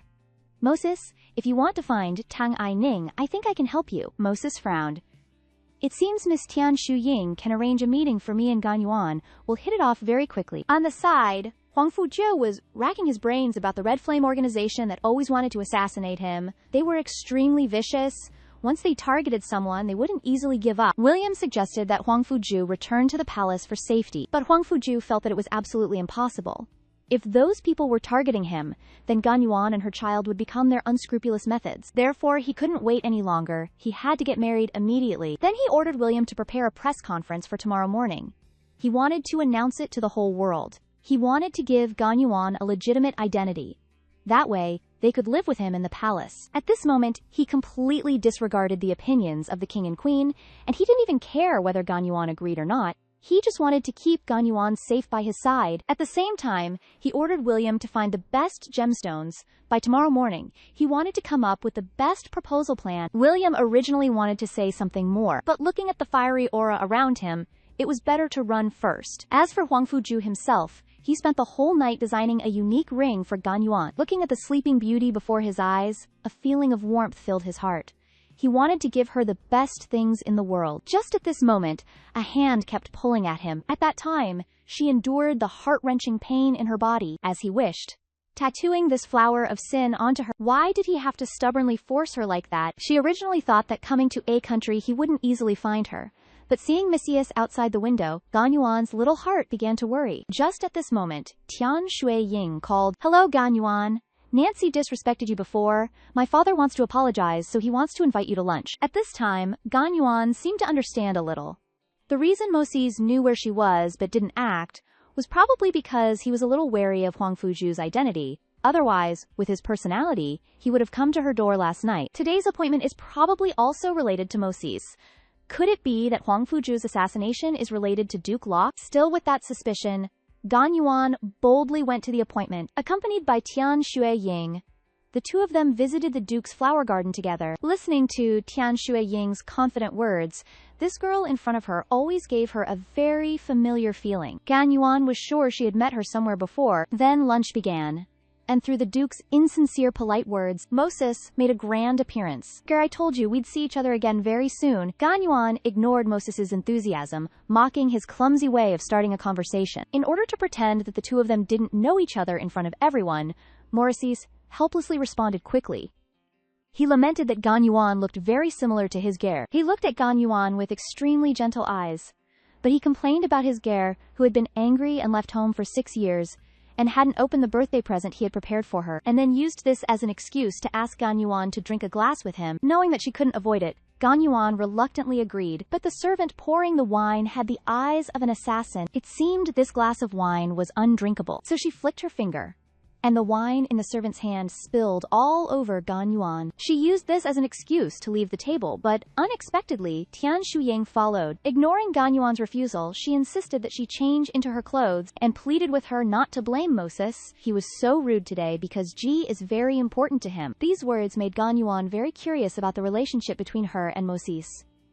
It seemed they had known each other for a while. Just as she was about to pry for information, a voice called out, "Yuan, Yuan," causing Gan Yuan to suddenly turn her head. Huang Fuzhou suddenly appeared before her eyes. The moment she saw Huang Fuzhou, Gan Yuan was shocked. Why is he here? Although she had told Zhao Tang to call him if she didn't return in 2 hours, it was still early. Gan Yuan panicked inside. Moses was at the table. What would happen if the two of them met? So she immediately went into acting mode. "I'm so dizzy, I think I've had a bit too much to drink. Can you take me home?" This sudden gentleness stunned Huang Fuzhou. She's pretending to be drunk again. Did something happen? Although he really had some matters to discuss with the Duke, Huang Fuju could never refuse Gan Yuan's request. He took Gan Yuan in his arms and left. The two got in the car and headed back. The whole time, Gan Yuan acted like a little girl hiding in Huang Fuju's arms, occasionally saying cheesy, affectionate words, tightly grasping Huang Fuju's heart. "Do you have to go to work this afternoon? There are still some documents to process. Is something wrong?" "No, I just want to be with you a little longer." What did this mean? Huang Fuju was immediately overjoyed. He said that from now until tomorrow morning, he was hers. Gan Yuan's eyes lit up instantly, and she began planning the next act. Back at home, Gan Yuan pushed Huang Fuju to the table. "Sit here and wait for me. Don't move." Huang Fuju waited quietly. 15 minutes later, Gan Yuan emerged, wearing an evening gown, holding a candelabra. At this moment, Gan Yuan didn't care if it was day or night. She just wanted to do the things she wanted to do with Huang Fuju. Like normal couples, going to the beach, to enjoy the breeze, strolling through the streets, watching movies. But it was clear that these things were impossible. Not to mention the assassins lurking everywhere. Just his identity alone made it impossible for him to freely go to such places like normal couples. Then why not drink to our heart's content today, even if we drink from now until tomorrow morning? But the wine in her hand caught Gan Yuan's attention. There were only 5 bottles, and nothing else. At this moment, Huang Fuju was very pleased. "This is Aju's creation." Aju. Gan Yuan was so surprised that her mouth widened. She didn't expect Huang Fuju to actually fulfill a joke from 6 years ago, and he even made it himself. A surge of excitement rose in Gan Yuan's heart. With each clink of glasses, Gan Yuan couldn't help but wrap her arms around the man in front of her. "Dear Duke, could you pour me another glass?" She unintentionally got drunk, but wanted to devour him whole. She said sweet nothings that immersed Huang Fuju, and he immediately took the lead. But such a spicy scene was seen by Gan Tang, who came to eat, and was about to shout loudly, "Mommy! Uncle Huang Fu!" But her mouth was covered by a large hand. William hugged Gan Tang and ran away. If he ruined his boss's good time, he would be in deep trouble. But suddenly, an "ah" sound came, making William's hair stand on end. Gan Tang also widened her eyes and exclaimed in surprise, "It sounds like Mommy is screaming." Gan Tang thought they were arguing again, so she tried to rush over. At this time, William was already blushing with embarrassment from their voices, so he didn't care anymore, and dragged Gan Tang out. At this moment, the air around Gan Yuan and Huang Fuju was filled with the scent of love. Gan Yuan finally confessed her feelings. Aiju, I love you so much, more than you know. Since I love you so much, you're not allowed to run away anymore. Be a good boy and be my duchess." Romantic evenings are always too short. Early the next morning, Judy delivered the engagement ring, personally designed by Huang Fuju. Then he told William to prepare. Just as Gan Tang came over with a worried expression, "Uncle Huang Fu, did Mommy's shoulder hurt again on the terrace last night?" Mommy was screaming so loudly. At this moment, Huang Fuju was caught between surprise and embarrassment. Why would her shoulder hurt out of nowhere? Xiao Tang said seriously, "Mommy's shoulder always hurts on humid, rainy days. The doctor said it's an old injury." Huang Fuju heard this and made a mental note, comforting Gan Tang while also not forgetting to sow discord, so that Uncle can take better care of Mommy in the future, so if Mommy has any problems, you must tell Uncle in time. He used this tactic so well, directly striking at the heart of the matter without any effort. Huang Fuju looked at the sleeping Gan Yuan and couldn't help but think, what's the reason? He subconsciously reached out to touch her, but was surprised by a strong elbow. This way of saying good morning is truly unique. Gan Yuan felt very embarrassed when she saw who it was. Huang Fuju asked with concern if she had another nightmare. Gan Yuan blushed with shame, unable to speak for a moment, then changed the subject, and asked if the dress at the press conference was personally made by him. As soon as she said that, Huang Fuju was shocked, certain that Gan Yuan had touched his things, but Gan Yuan smiled charmingly. "I touched it, so what are you going to do?" Huang Fuju's originally gloomy face immediately broke into a smile. While the two were playfully bickering, Gan Yuan's hand bumped into something a little hard. A prince coveted by thousands was like a teenager in love, practicing over and over again. "Marry me, Gan Yuan." Wasn't that tone a little too commanding? "Will you marry me, Gan Yuan?" It didn't feel right calling Gan Yuan's name, it felt somewhat foreign. But a tactless phone ring interrupted him. Huang Fuju was instantly enraged, nearly throwing a punch at whoever dared to call. Knowing that everything was ready, his furious heart finally calmed down. The moment of his life's brilliance was about to unfold. On the other side, Gan Yuan, emerging from the bathroom, saw the gown Huang Fuju had painstakingly prepared for her. "The dress is so beautiful. It's been 6 years since I last wore clothes of such vibrant color. Well then, I'll make an exception for him today." The moment she stepped out, it was like entering a garden. Gan Yuan was astonished. Across from her, the handsome and composed Huang Fuju was looking at her with a serious expression. She hurriedly asked, "Am I not beautiful?" "No, you are very beautiful." Then Gan Yuan looked around, wondering if there were guests, but before she could finish speaking, Huang Fuju was already about to kneel on one knee. At that moment, Gan Yuan suddenly realized he was going to propose, so she quickly stopped Huang Fuju's next move and hurriedly said, "You still don't understand me." But these words tightened Huang Fuju's heart. Could it be that she was unwilling? Gan Yuan hastily denied it. She wasn't sure if Huang Fuju would still love her the same way after he knew her true identity. Therefore, she could only use Huang Fuju's princely status as an excuse. She said that she was just an ordinary person and not perfect. But Huang Fuju was extremely certain at this moment. "Gan Yuan, it's enough that we love each other. I'm marrying a wife, not an angel." But what Gan Yuan feared wasn't just these things. "Ajue, ajue. Once I accept this ring, it's very likely to bring disaster to you. You could even lose your throne because of this, don't you care?" Huang Fuju hugged Gan Yuan tightly. "I do care, but I care about you and Gan Tang even more." Then, disregarding Gan Yuan's objections, he forcefully put the ring on her finger. At this moment, Gan Yuan was immersed in emotions. This man was willing to bet everything for her. How could she not be brave enough to bet once? Then she confessed her heart.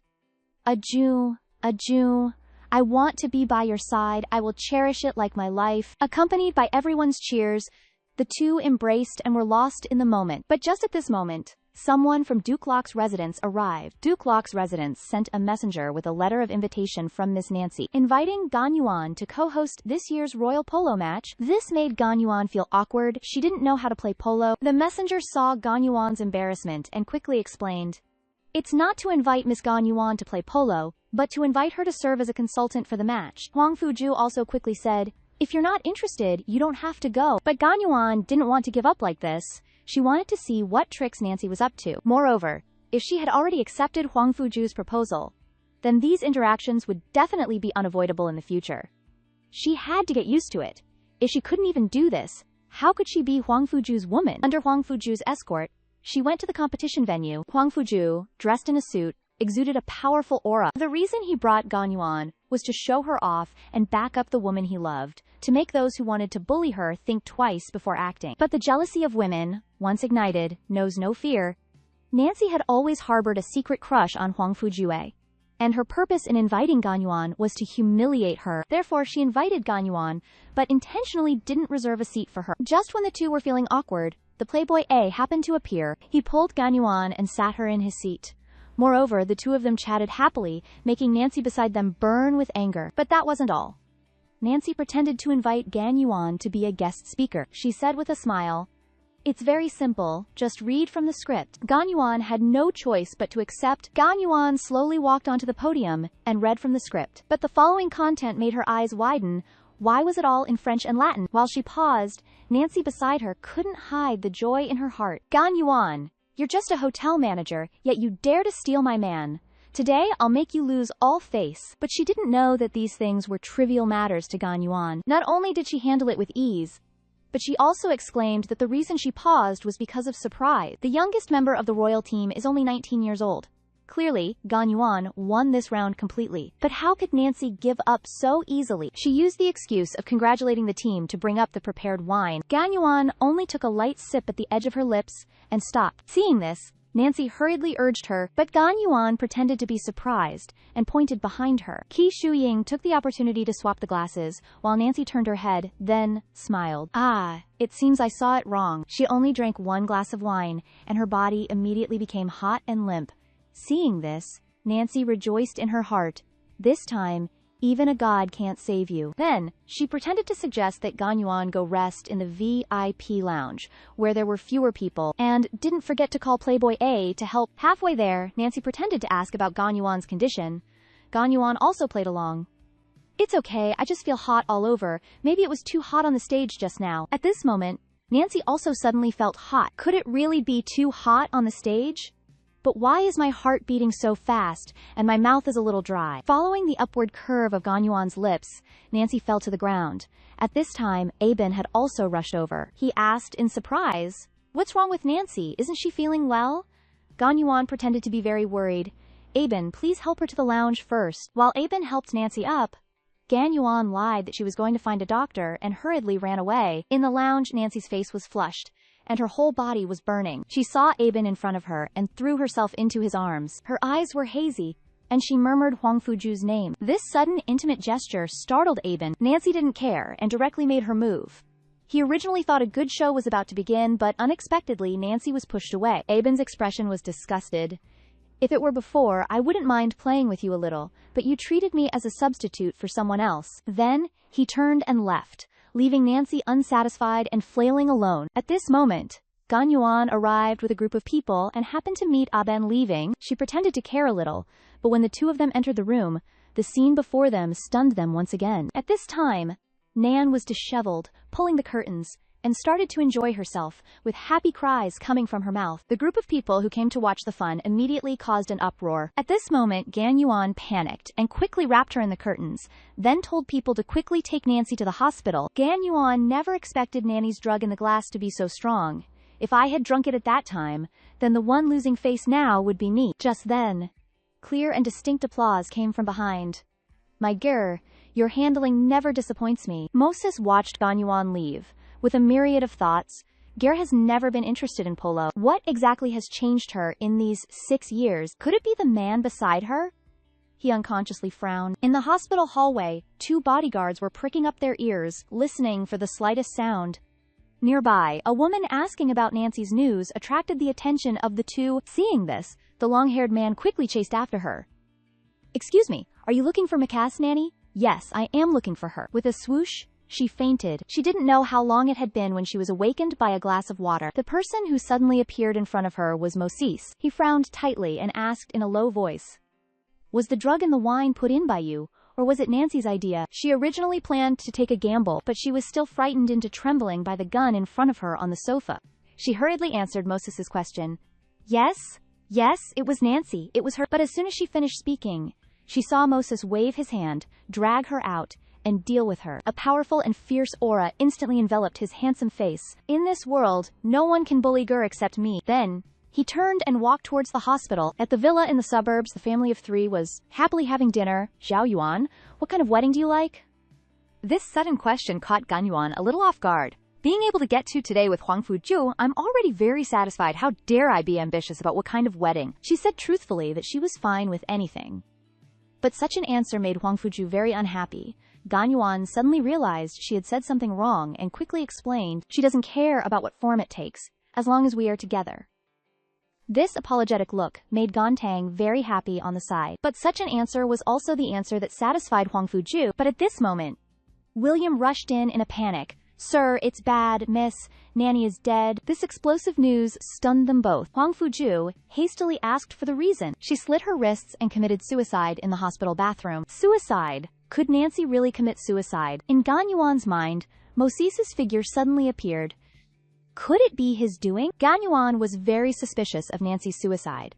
She was the only daughter of Duke Locke's family, the sole heir to the dukedom, and usually arrogant and bossy. How could she commit suicide over such a small matter? At this moment, Moses became Gan Yuan's primary suspect. She knew very well that as soon as Moses knew Nancy intended to drug her, he would definitely take action. At the same time, Moses had just arrived at the hospital when he heard the news of Nancy's suicide. His thoughts were remarkably similar to Gan Yuan's.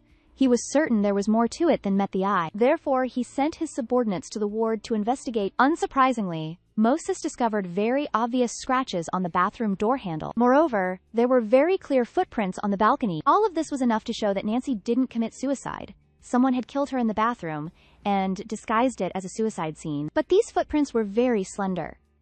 Judging by their shape, they were probably a woman's footprints. Moses frowned tightly. Could Gurker be behind all of this? Then, he ordered his subordinates to wipe away the footprints. He wouldn't allow his Ger to be suspected. But then, another woman died mysteriously, making Gan Yuan certain that Moses was behind it all. This woman was Jenny, Nancy's best friend. When they were alive, the two were always inseparable. Gan Yuan was terrified, afraid that Moses would harm Huang Fuju, so she was determined to attend Nancy's funeral today with Huang Fuju. Soon, the two arrived at the scene, and their appearance caused quite a stir. But what everyone noticed more was the large diamond ring Gan Yuan was wearing. People began to discuss animatedly, does the prince really want to marry this woman? But unexpectedly, not far away, a hand was ruthlessly breaking a flower branch. Mosis's eyes were filled with murderous intent as he looked at Huang Fuju. Want to get married? Don't even think about it. As soon as Huang Fuju left, Huang Fuqi appeared in front of Gan Yuan.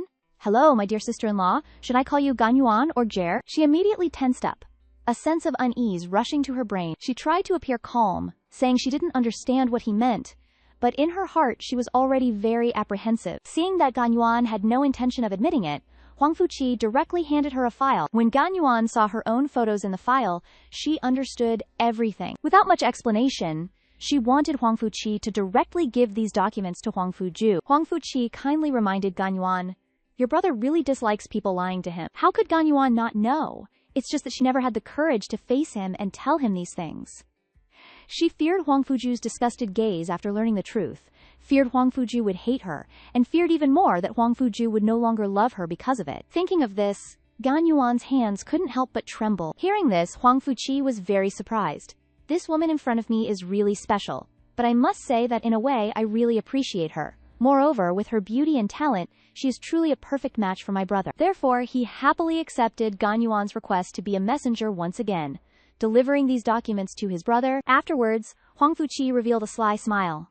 But I need a reward. Gan Yuan was stunned upon hearing this.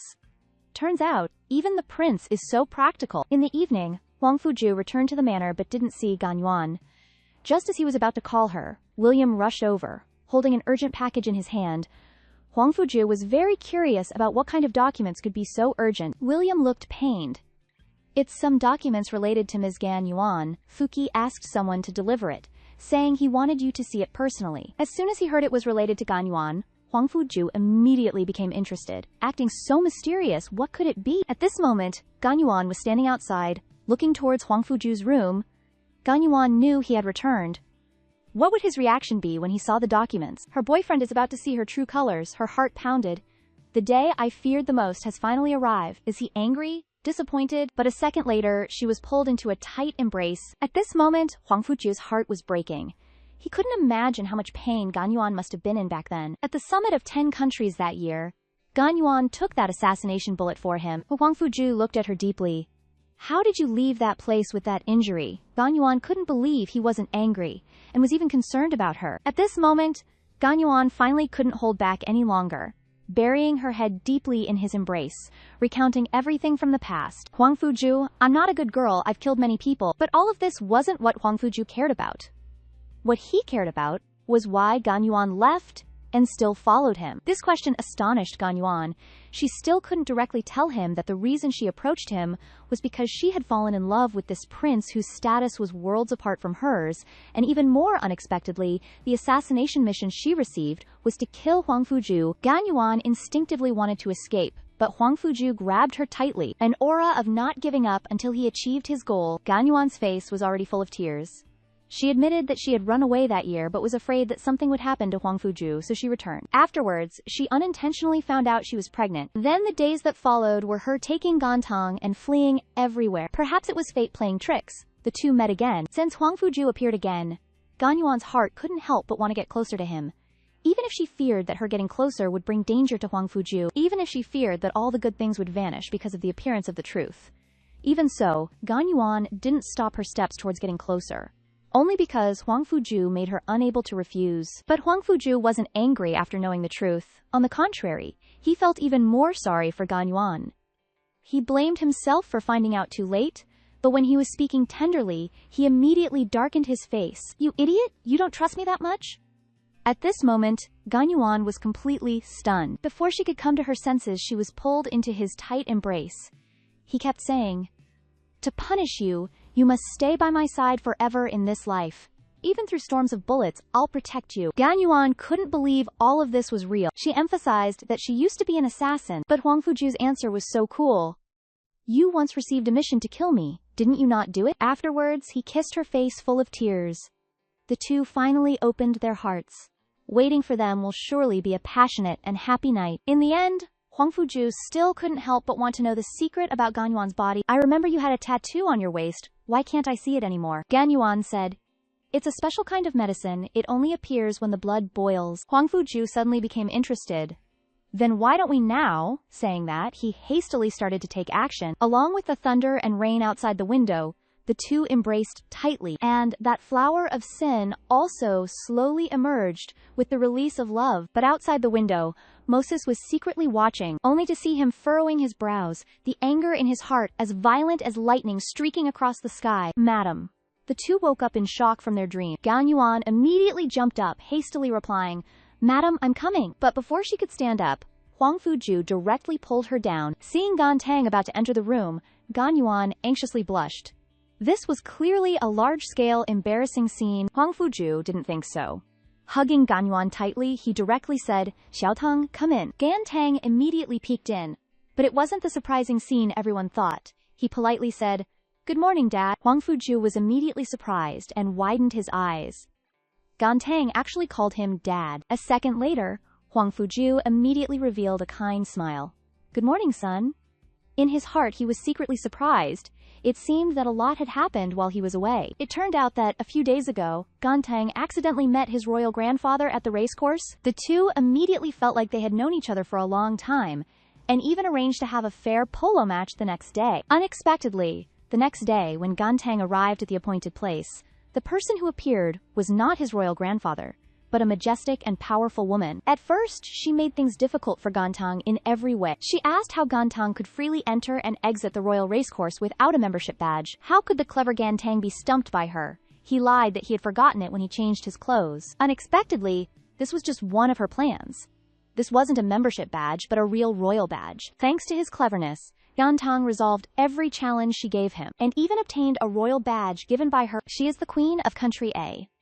This shows that Gan Tang has now completely gained the recognition of the royal family. Moreover, based on his intelligence, he completely gained the favor of the king and queen. She even more eagerly wanted to welcome Gan Tang into the palace. It's just that Gan Yuan's background made the two still suspicious. Because the manor was too far away, Huang Fuju decided that before Gan Yuan officially moved into the palace, he would let the mother and son move into the duke's mansion for a period of time to get acquainted. Then he decided to go to the palace. He couldn't continue to avoid matters concerning Gan Yuan. Today, he wanted to face his parents, just so that his woman could enter the palace with dignity. Gan Yuan naturally understood the purpose of his visit to the palace. She softly comforted. Don't argue with them. I don't want you to lose them because of me. In the palace, facing every question that hit the queen's sore spot, Huang Fuju answered carefully. I heard you proposed. Such a precious scene, must be very beautiful. Sorry for not telling you beforehand, Mom and Dad, but I think this is my own affair. Indeed, it's your affair. So you can choose not to tell us you've already had a child. Anyway, none of this concerns us, right? Huang Fuju instantly lost his confidence. He could still argue when facing his father, but his inherent strength diminished significantly whenever he faced his mother. He said in a low voice, I'm sorry. Such simple words clearly weren't accepted by his mother. Huang Fuju calmed down, took a deep breath. Appearing to gather energy for action, he suddenly hugged Wang Hao tightly. Mom, please don't be angry anymore. His handsome face incessantly rubbed against hers, truly willing to do anything to achieve his goal. Wang Hao immediately handed him a letter. The moment Huang Fuju opened it, the words, Gan Yuan, suddenly appeared. He couldn't hide the excitement in his heart. With just this invitation, Gan Yuan could openly and legitimately enter the palace as a distinguished guest. But the matter wasn't as simple as it seemed. Then, Wang Hao asked, Is there nothing else you want to tell me? Huang Fuju understood the hidden meaning in her words, but Gan Yuan's true identity couldn't be revealed for the time being. His parents wouldn't mind him marrying an ordinary person, but they definitely wouldn't want him marrying someone who killed the president of country E. But he didn't know that Wang Hao had long been suspicious of Gan Yuan's identity, and had already begun investigating. Just as Huang Fuju left, Wang Hao received a phone call. The documents have been sent to your email, but you'd better prepare yourself mentally. This Gan Yuan is no ordinary person. Moses looked at Tian Shu-ying, this uninvited guest, and a hint of curiosity unconsciously arose in his heart. He stated directly that he didn't like playing cat-and-mouse games, and she could speak frankly about what she wanted. Tian Shui-ying tremblingly took out a palace evening party invitation from her bag. She hoped Moses could attend with her as her companion. She wanted to use his background to threaten those who coveted the Locke family. But there's no such thing as a free lunch. Tian Shui-ying offered as payment to introduce anyone Moses wanted to meet. But Moses showed disdain. He slowly approached Tian Shui-ying, saying that he didn't care about any of those things. He didn't forget to tease, Miss Shu Ying, Your heart is beating so fast. This almost zero-distance contact made Tian Shui-Ying's heart uncontrollably pound. She carefully stated another reason. I like you. If you marry me, you'll get all the assets of the Locke family. This seemingly extremely attractive condition was ignored by Moses. Everything he does is because of a thorn. Just when Tian Shui-Ying thought she had been rejected and was about to run away, Moses called her back. I'll pick you up early. Tian Shui-Ying couldn't help but be startled. He actually agreed. Tears of excitement welled up in the corners of her eyes. Then she turned around, revealing a knowing smile. After Tian Shui-Ying left, Moses immediately ordered someone to investigate Tian Shui-Ying. This person isn't the Duke Locke's biological daughter, but she can still become the Duke's heir. How could this appointment be so simple? The only reason he agreed to her invitation was so he could meet Gan Yuan at the royal party. Meanwhile, Moses was also investigating Tang Aining's background. He absolutely had to investigate Tang Aining's father. He knew that the reason Gare betrayed him was Tang Aining's father. He could forgive Gare's betrayal, but he couldn't forgive the man who took Gare away. Tang Aining's father shouldn't exist in this world. On the other side, Huang Fuzhu and Tang Yuan, dressed formally, were heading to the banquet. Huang Fuzhu, with a serious expression, instructed Tang Yuan, once the banquet starts, I won't always be able to be by your side, so no matter who the other person is, don't let yourself suffer any losses. Tang Yuan disagreed, teasingly. Is there anyone more difficult to deal with than you? At the royal palace banquet, Huang Fuzhu couldn't avoid encountering Moses. In both of their eyes, an aura emanated, suffocating those around them. Moses took Tang Yuan's small hand, praising her. You look beautiful tonight. Completely ignoring Huang Fuzhu's dark expression beside her. Then he kissed her hand. Tang Yuan hurriedly pulled away, grabbing Huang Fuzhu and fleeing. She was scared of the intense confrontation between the two men. At this time, thinking of the situation, Huang Fuzhu could only glare. Although his eyes were filled with hatred and discomfort, soon, the evening banquet began, and Tang Yuan was seated by Huang Fuzhu and Li Ji. Although her face was full of smiles, her heart was uneasy. She couldn't help but look towards Moses, hoping that he wouldn't do anything outrageous at such a grand royal banquet. With the entrance of the king and queen, the originally noisy and lively scene immediately quieted down. The entire meal was also extremely quiet and boring. Just as everyone was sinking into the deathly atmosphere, the queen's sudden change caused everything to shift. Actually, I also find such banquets extremely boring. Therefore, for the next period of time, everyone can enjoy themselves as they please. It turned out that the queen had not only personally prepared delicious food, but also designed various programs for the banquet. This was the real fun of the banquet. Just then, Tian Shui-Ying stepped forward, saying that there was a friend who wanted to get to know Tang Yuan. Huang Fuzhu immediately became vigilant, his expression serious as he looked at Tian Shui-Ying. Tian Shui-Ying was immediately intimidated by this powerful aura, breaking out in a cold sweat all over her body. Seeing this, Tang Yuan hurriedly mediated. She knew that if she had decided to be with Huang Fuzhu, then she had to have the awareness of a future queen. Such social interactions were definitely indispensable. She prepared to deal with all of this herself, instructing Huang Fuzhu before following Tian Shui-Ying to talk to the ladies. But in the queen's archery room, she was targeted by Ms. Smith. It could be said that the two of them were acquainted. Her older sister planned to kidnap Tang Aining, but was ordered to be killed by Huang Fuzhu, leading to Huang Fuzhu rejecting all cooperation with the juice industry. Therefore, the two were considered to have a major feud. Having met by chance today, how could this scheming woman easily give up? Taking advantage of Tang Yuan's admiration of the queen's bows and arrows, she began to cause trouble. Through Annie's instigation, the straightforward Princess Betty gradually developed hostility towards Cam Yuan. Not even caring that she was the woman beside Huang Fuzhu, she directly stated that she wanted to compete with Cam Yuan, arrogantly taking out her bracelet as a prize. If she lost, the bracelet would belong to Cam Yuan. If she won, she wanted to take any item from Cam Yuan's person. Cam Yuan was flustered by this sudden provocation, but when she took a closer look, the person who came was the princess of country Y, and she naturally understood a few things. If one could appear at the palace's banquet, they must have a relationship with the royal family. I can't do anything that would embarrass Huang Fuzhu, so she politely declined. But Betty refused to give up, acting as if she wouldn't quit until she achieved her goal. At this time, Tian Shui-Ying hurriedly tried to mediate, but who knew that Betty, with her straightforward personality, wanted a simple admission. Just admit that she can't shoot arrows as well as I can. This aggressive and intimidating demeanor left Cam Yuan speechless. Fine, I admit defeat, you win. But Betty wasn't happy. Why did this woman directly admit defeat? Just when she was feeling angry, she saw Cam Yuen coolly pick up a bow and, with a whoosh sound, shot straight into the bullseye. Betty, who was beside her, was already so shocked that her mouth hung open. This wasn't just good, it seemed like she didn't even look just now, yet she shot an arrow right into the bullseye. Such skill could not be achieved without more than 10 years of practice. Moreover, that confident look had already made me admire her. She hurriedly offered her bracelet. Cam Yuen waved her hand to refuse.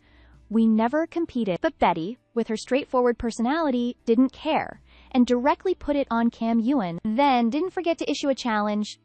Don't be too smug, I'll come challenge you again, and I'll win this bracelet back then. At this time, Cam Yuen seemed to understand, originally thinking that she was an arrogant young lady like Nancy, but unexpectedly, this one was straightforward and interesting. The two became acquainted without a fight, and straightforwardly made a gentleman's agreement. Betty felt very unhappy about being regarded as a pawn by Annie, and felt that Cam Yuen wasn't at all like what she said, but instead a straightforward person. But at this time, Annie, who was focused on watching the fun, was now very embarrassed and excused herself to leave. But when she turned around, she tripped on the stairs and fell head over heels, immediately becoming the center of attention. When Cam Yuen went to the restroom, a pair of men's black leather shoes stepped in,